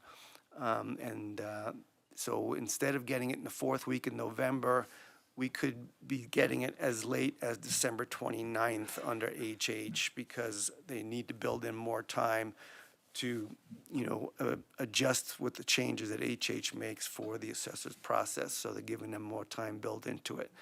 So it could be as late as December 29th that we find out about the outcomes of the appeals. I do have a question into the assessor's office to try to find out how much of Longmont valuation may be under appeal and question currently, to try to get a sense of how much those potential appeals might be. And haven't got that answer just yet. I'm not sure if I'm going to get that answer either. So, the mill levies to the assessor, that's from the city to the assessor, is typically due on December 15th. That we need to tell them, here's the certification of our mill levies that the council passed. Now they would be due on January 5th, and then the county itself certifies the final mill levies a week later after that. So the process, so under section 9.6 of the city's charter, the council must fix the mill levy not later than November 1st of each year or such other date required by law. So staff has had a little bit of discussions about that and talked to bond counsel about that as well, about how we should deal with that, because as you're aware, of course, we have three ballot questions that do involve tax increases. Only 2 of them would involve a property tax increase in 2024, though. So if the proposed ballot questions were to pass, we want to be able to make sure that we can certify those mill levies as well as our typical 13.42 mills. So what we'll be doing is bringing you an ordinance in 2 weeks on October 10th, like we typically would for setting the mill levy. But it's going to be having a contingent approval of the 2.78 mills for the Dry Creek Recreation Facility and the 1 mill for the library. So we're going to give you a ordinance that, and I'm just, for now, it's not drafted, written just yet, but what we have suggested is that it would be something like, if either of these 2 ballot questions pass, council adopts a mill levy of 13.42 mills, plus 1 mills if ballot question 3C passes, and 2.78 mills if ballot question 3E passes. And we talked to our bond counsel about that, and all the attorneys think that would be fine and would be clean for meeting our charter requirements. So again, I already mentioned I'm trying to get data on the appeals. This is basically summarizing if HH fails, up to $2.3 million less appeals would be available for 2024 one-time expense. So that's the $4 million that we've already designated, and then would be 2.3 that we would have budgeted but undesignated for one time. If HH passes, then we would have up to 1.2 million less appeals available for 2024 one-time expense. We probably would, if it passes, we would not be able to designate those one-time expenses until sometime in January, likely. If it doesn't pass, we can actually designate those one-time expenses as soon as after the election, probably, or results of the election are known. And then finally, as I mentioned, we will adjust the proposed budget to reduce it by $700,000 in property tax revenue, as well as one-time expense.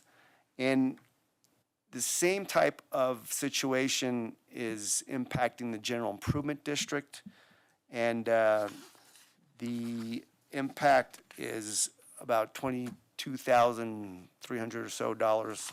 Which I just ran up and got and have it written down somewhere here, $22,600.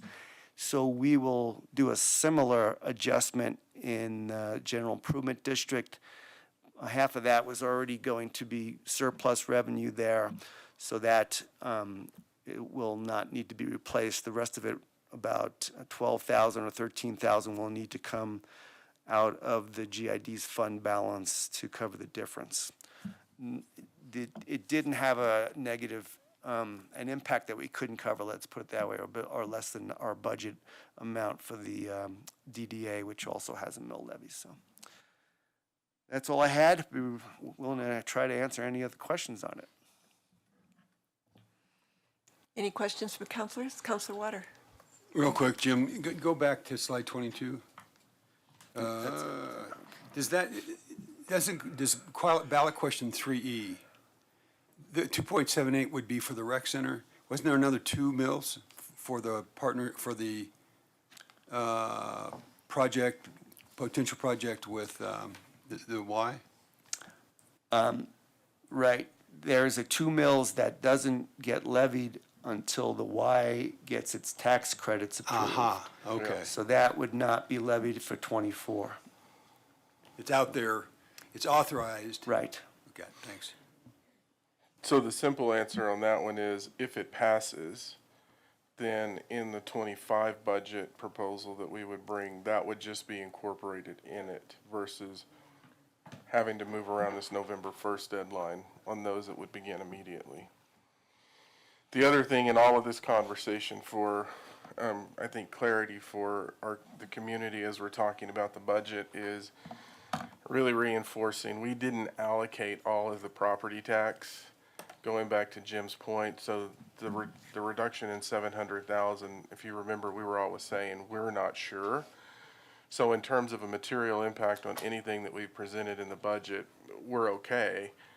It just reduces these other amounts that we said, based on whatever happens, we may have to relook at it in the future. Seeing no questions on this part of the budget, I do want some clarification because we're still getting a lot of emails about our streets. So I just want some clarification that in this budget process, we are allocating approximately $8 million in the street fund to address some of the issues that the public has been The bringing to improvement us. fund, The yeah. improvement fund. Okay, I just want to make sure that I've got that right. Thank you. Any other questions from council? Seeing none, thank you very much, Teresa and Jim. Yeah. Oh, public that's hearing. right.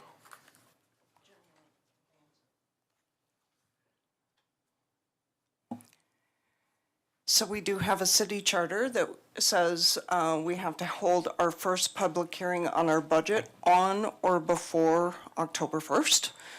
So this is the night of our first public hearing. And including the 700,000 that Jim spoke to you about and the pay changes, our budget is now at $443.9 million. And it includes 63 million of CIP. So I'll let you have your public hearing. Okay, and now I'd like to open up the public hearing on the budget for the 2024 budget totals, or just the budget. Is there anybody in the public that would like to speak to this? Lance?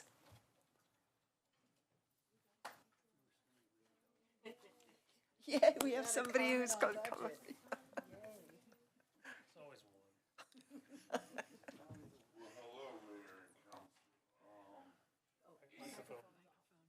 Turn on your microphone and pull it up to your face. Gets used a lot. There you go. All right. Lance Whitaker, 1750 Collier Street. As Mayor was saying, there is an $8.3 million for streets. I would like to say that that's probably not going to be enough. With electric cars and automation coming into play and self-driving cars, you're looking at a lot more to be put in on the streets. The electric cars that are driving nowadays are 3 times the weight of a normal car. So that is going to put an extra strain on your streets, both in structure and in capability to keep up on maintenance. So keep that in mind that you're probably way short on that. Everybody's going electric. Electric cars, like I said, weigh up to 3 to 4 times as much as a regular car.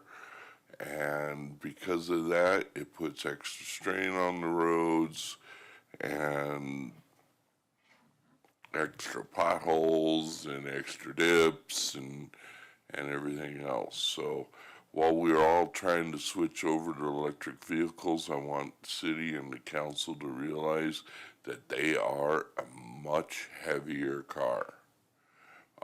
This is just a fact of life due to the batteries. Like I said, 8 probably is not going to be cutting it. Thank you. That's a good point, Lance. Thank you. Seeing no one else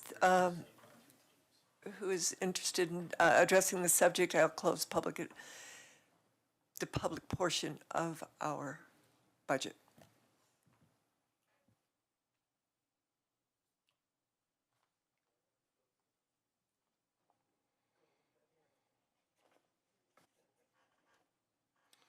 Mayor, just on your question on the pavement management program, we're just under 8 million at 7.8. And then what we're projecting in 26 is 9.5. Okay. And then in 27, about 10 million. Obviously, based on other expenses, that we may have to adjust it, but that's what's in the fund statement now. Oh, great, thank you.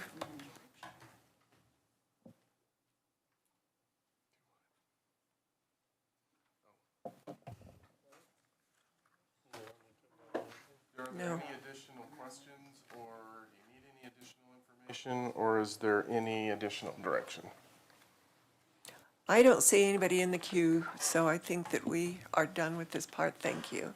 And next week, we will need final direction from you all so that we can bring back those ordinances. Okay, thanks. So I'm going to move that we recess as the Longmont City Council and convene as the Board of Commissioners of the Longmont Housing Authority. So that's been, let me get back my screen. It's been seconded by Councilor Martin. Let's vote.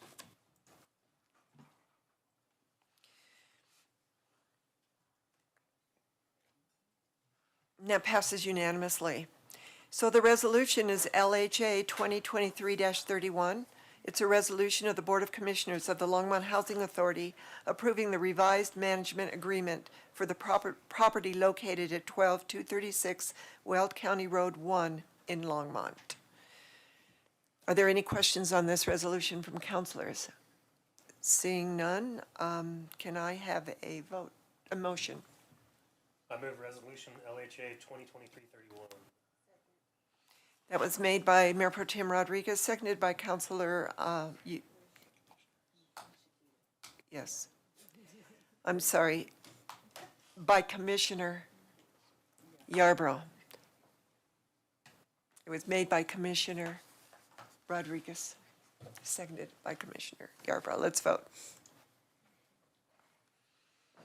That passes unanimously. Can I have a motion to adjourn as the Board of Commissioners? So Councilor McCoy made the motion to adjourn as the Board of Commissioners of LHA and seconded by Councilor Hidalgo Faring. Let's vote.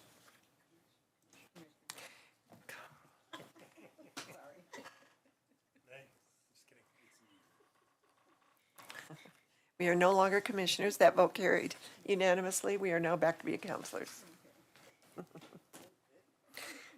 Not kidding. Councilor Waters.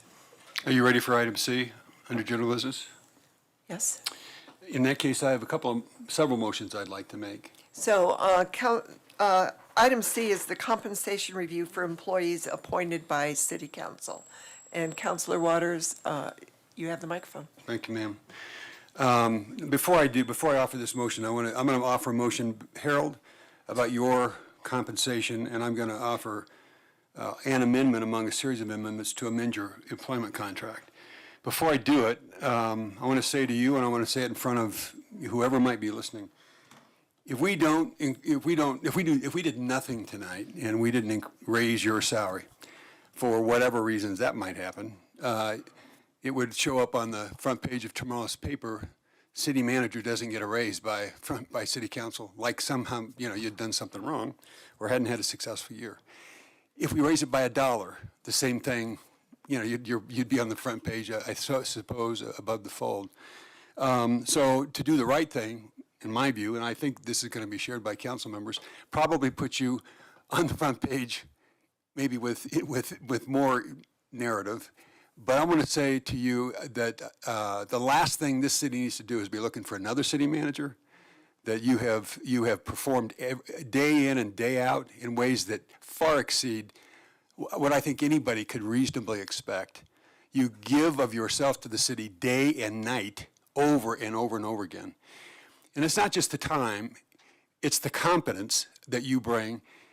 There isn't a business in the world that would try to organize however many, 14 different businesses, right, enterprises, in a holding company without having a whole bunch of presidents of all those companies. And you're it. You've got great staff, right, and your directors. I don't question that. But the complexity and the expectations and the public with which you have to be involved, and rightfully, just adds to the complexity of your job.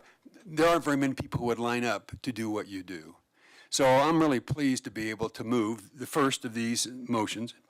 Number one, that we adjust the city manager's compensation consistent with the city employment plan to 100% of market, which would be $305,620 annually. So that's the first motion, and I have motions to follow if there's a second. $305,620, which is 101% of market, which is consistent with the city's pay plan for all employees. Councilor Waters made the motion to raise our city manager's pay to 101% over market, and that was seconded by Councilor McCoy. Let's vote.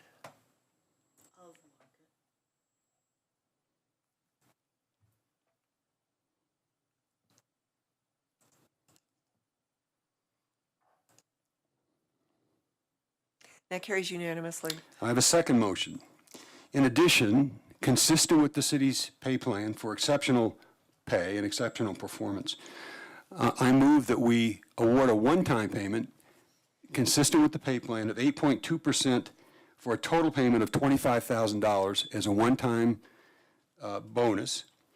I'll just stop there. I'm going to come back with another part to that, but I'll stop there before I make the next motion about auto allowance.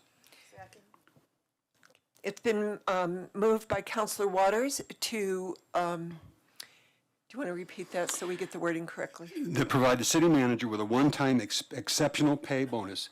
If we were to make that base compensation, it would put him at $330,000. It's $305,000, but the $25,000 can be a one-time payment as opposed to in his base pay. Okay. So that was seconded by Councilor Martin. Let's vote.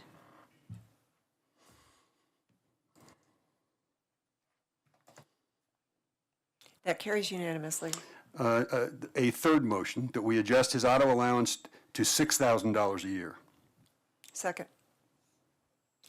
Councilor Waters made the motion to adjust the city manager's auto allowance to $6,000 a year, and I seconded that. Let's vote.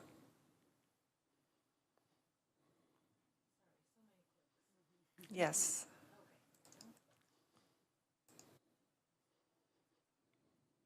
And that passes unanimously.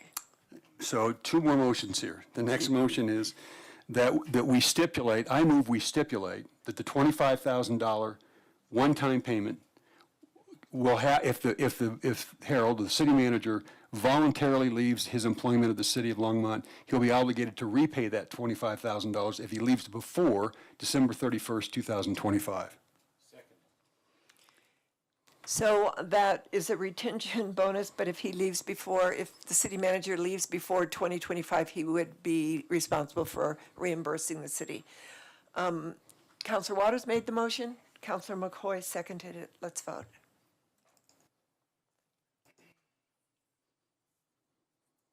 That carries unanimously. I have one last motion.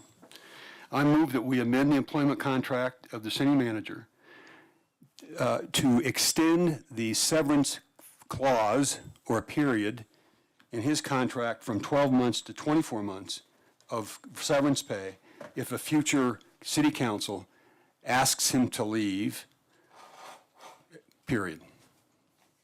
Second. Did you get that, Dawn?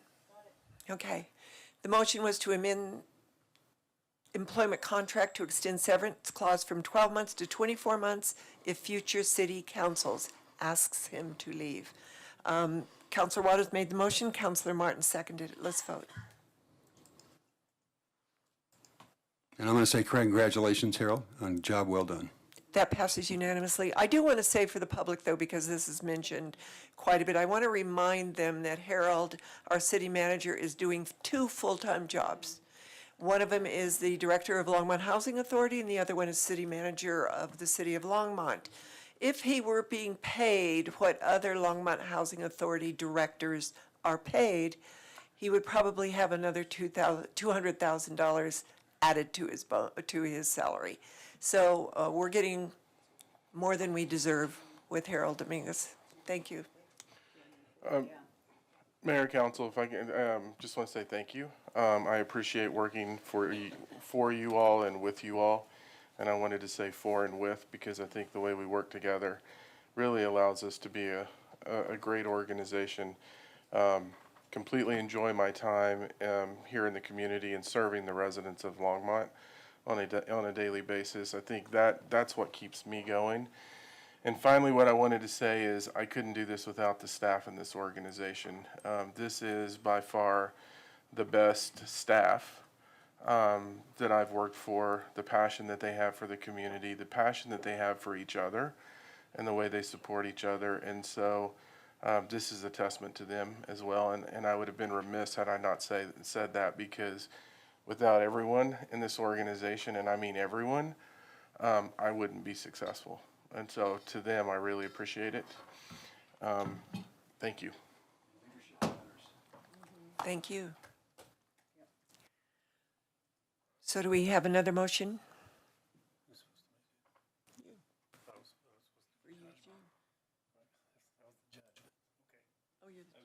I'm sorry.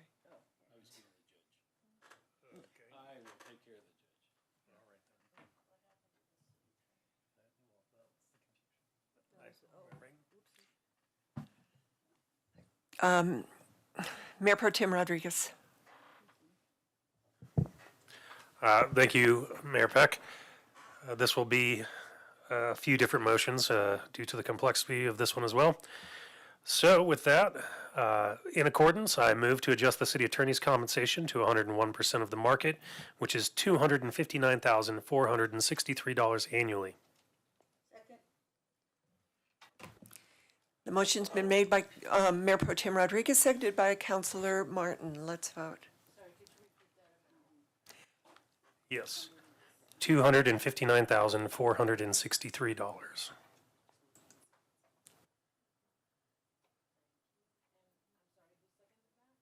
Councilor Martin.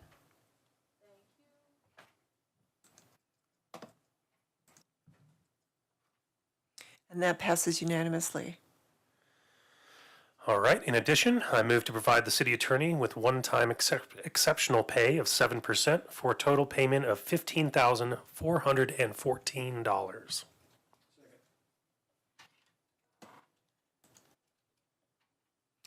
The motion was made by Mayor Pro Tem Rodriguez to have exceptional pay for our city attorney in the amount of $15,414. and that was seconded by Councilor Waters. Yeah, that guy. That guy at the end.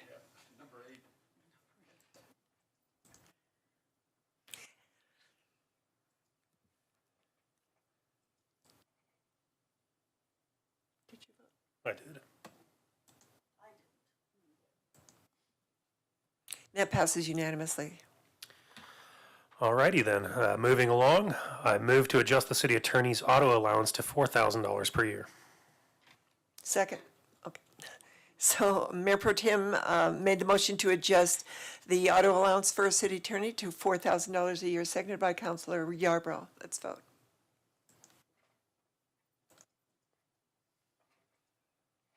And that passes unanimously. Okie dokie. So, with the acceptance of exceptional pay, I move that the city attorney must not voluntarily leave his position before December 31st, 2025, or he will be required to repay this one-time award. Second. Mayor Pro Tem Rodriguez made the motion that with the exceptional pay that the city attorney may not leave his position before 2025. That was seconded by Councilor McCoy. Let's vote. That carries unanimously. Thank you. And thank you very much, Eugene. You've done a great job this year. You have. We're very fortunate to have you. Thank you very much, Mayor and Council, for your confidence in me. I think I say this every year, but it is a privilege to work here and try to improve the community in which I live. That is what is the most rewarding of this job. Working next to this guy really makes it a lot easier. I think we make a great team. I am happy to be the Robin to his Batman. I don't want his job. I don't think he wants my job. So we're in the right seats on the bus. And then finally, after my executive session 2 weeks ago, I met with my staff because my success is their success, and I wanted them to know what I told council in executive session and how I am so proud of my staff, and they make me look good. And so you got a great team here, and I really love my job. Thank you. I love the way the staff works together too. I mean, you can tell it's a team.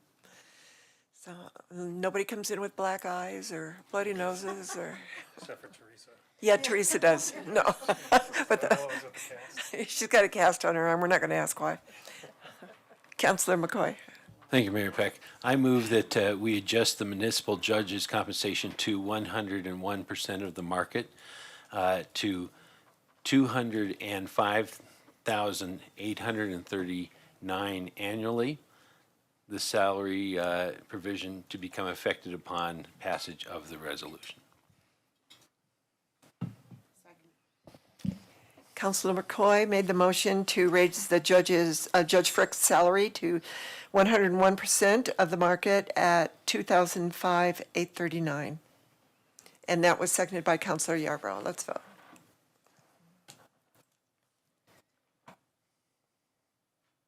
That carries unanimously. Thank you, everybody. Yes, Councillor Waters. I want to just check either with Eugene or Joanne. Do we need to, for both Harold and Eugene, add that this becomes effective upon approval by the council? I mean, the language about approval of the resolution, these weren't actually resolutions. Mayor and council, if I may, Eugene Mace, city attorney. So I think it would be helpful if you authorize the mayor to sign employment contracts for the city manager and city attorney consistent with the direction you gave tonight. And my office will redline the contracts. And that will be the last part of what we need to do. Then it won't have to come back. I move we authorize the mayor to sign amended employment contracts for the city manager, the city attorney. Does Judge Frick, he doesn't need that, so. Seconded. Okay. Councillor Waters made the motion for the mayor to sign amended employment contracts consistent with the direction we gave tonight on the compensation. That was seconded by Councillor McCoy. Let's vote. That carries unanimously. Now we're at final call, public invited to be heard. Is there anybody in the public that would like to address us? Seeing no one, I'm going to close final call, public invited to be heard. We're now at mayor and council comments. Council, he did one too, but Councillor Hidalgo Faring is here.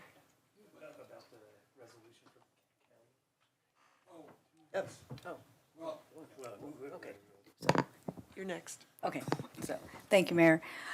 So I just wanted to update council and the community of, it was a busy week last week. Last Thursday, we did get a notice of an accident that happened on 17th and Airport. That evening, before NGLA, I did go out there to that neighborhood and I had a chance to talk to residents. And, and they acknowledged that that was a unique situation. Regardless of whether there were lights or a stop sign. However, as we were talking, we noticed the speed of traffic. So I had the opportunity during NGLA as well as emailing Jim Angstead, our police chief Satter, and the response time, how immediately they responded and, gave me definitive answers as to what the plan is, what the projection, what has been done in the past and what they're looking to do in the future. So I appreciated that responsiveness. So, I wanted to commend them for that, as well as coming up with solutions of what we can do as far as mitigating certain high traffic areas.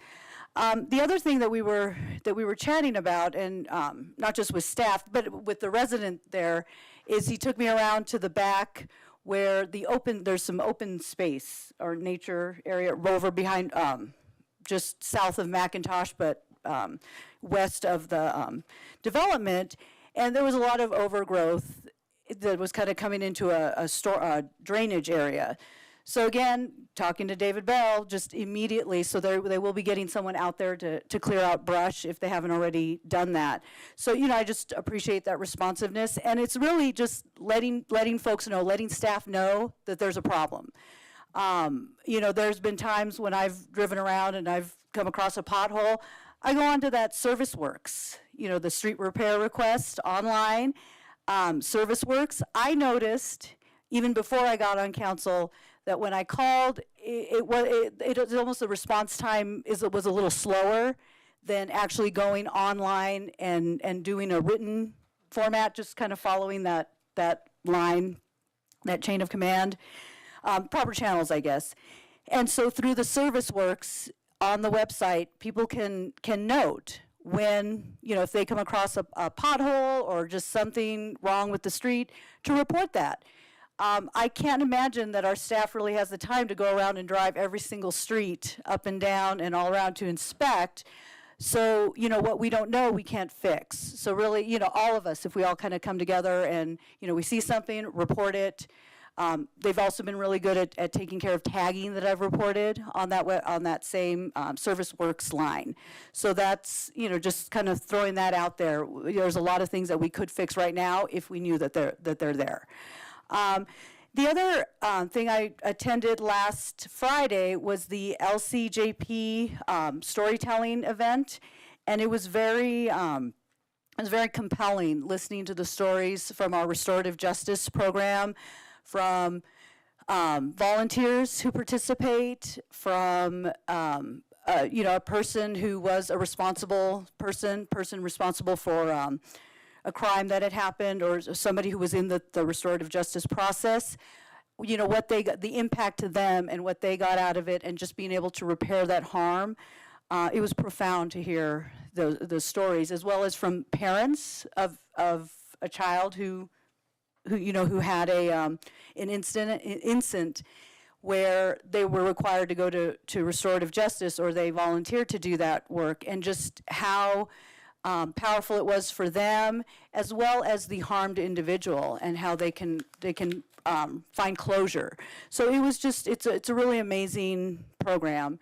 And I'm glad that our public safety in the city of Longmont does work with them to redirect our youth, as well as adults who just make bad choices.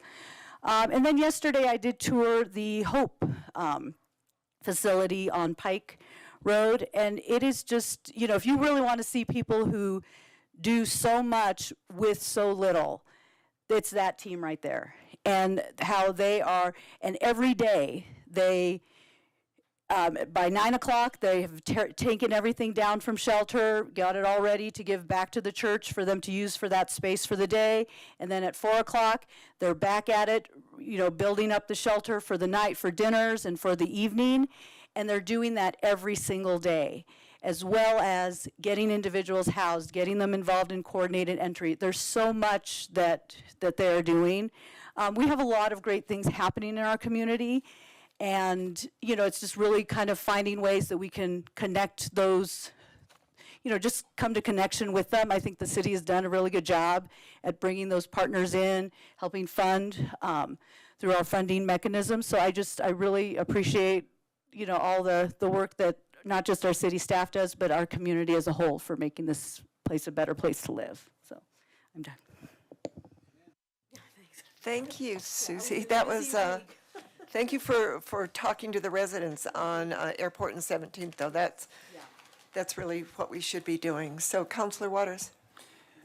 Mayor Peck, I think we need to suspend the rules in order to give direction to staff. So I move we suspend the rules for a single item. Second. So we need to vote then on whether we should be suspending the rules. This will take just a moment. So let's vote. Councilor Waters made the motion, and who seconded that? I'll second it if you. I gotta go home. I seconded that. So let's vote.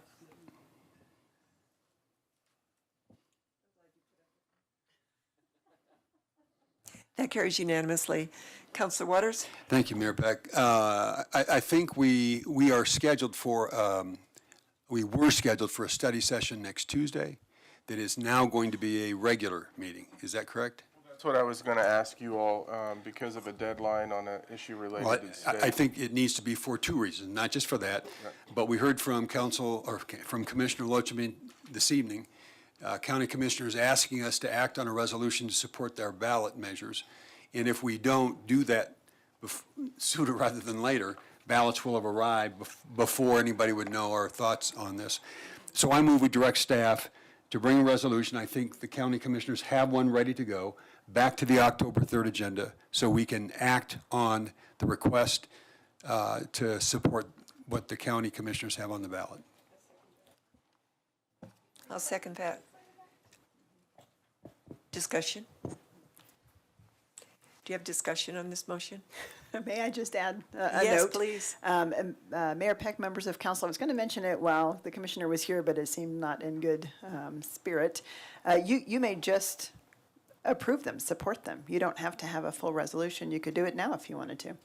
So any regular session, you could do it during that meeting, you could do it today, you could do it and not necessarily have to do a formal resolution to support one or all of the county's ballot measures. Would you like to amend that motion then? I'd be happy to. Before I do, though, I think, based on a text I got after she left, that I think she would prefer, the county commissioners would prefer that we adopt a resolution. I think, but. Whichever you, let's vote on yours. Let's vote on this. So, yes, Counselor Waters wants us to, made a motion for us to support, to bring a resolution of support on October 3rd to support all three county measures. I seconded that. Let's vote, please. Thank you. That passed unanimously. Do they have a resolution themselves that we could just adopt, I wonder? That's what she said. Yeah, that's what they. Okay. Yeah, let's just do that.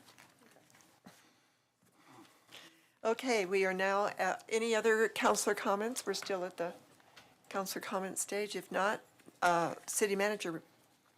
The only thing I wanted to add to what Councilmember Hidalgo Farid said is that I did ask Jim to send that information regarding 17th to the entire council. Okay. So you all will be receiving that.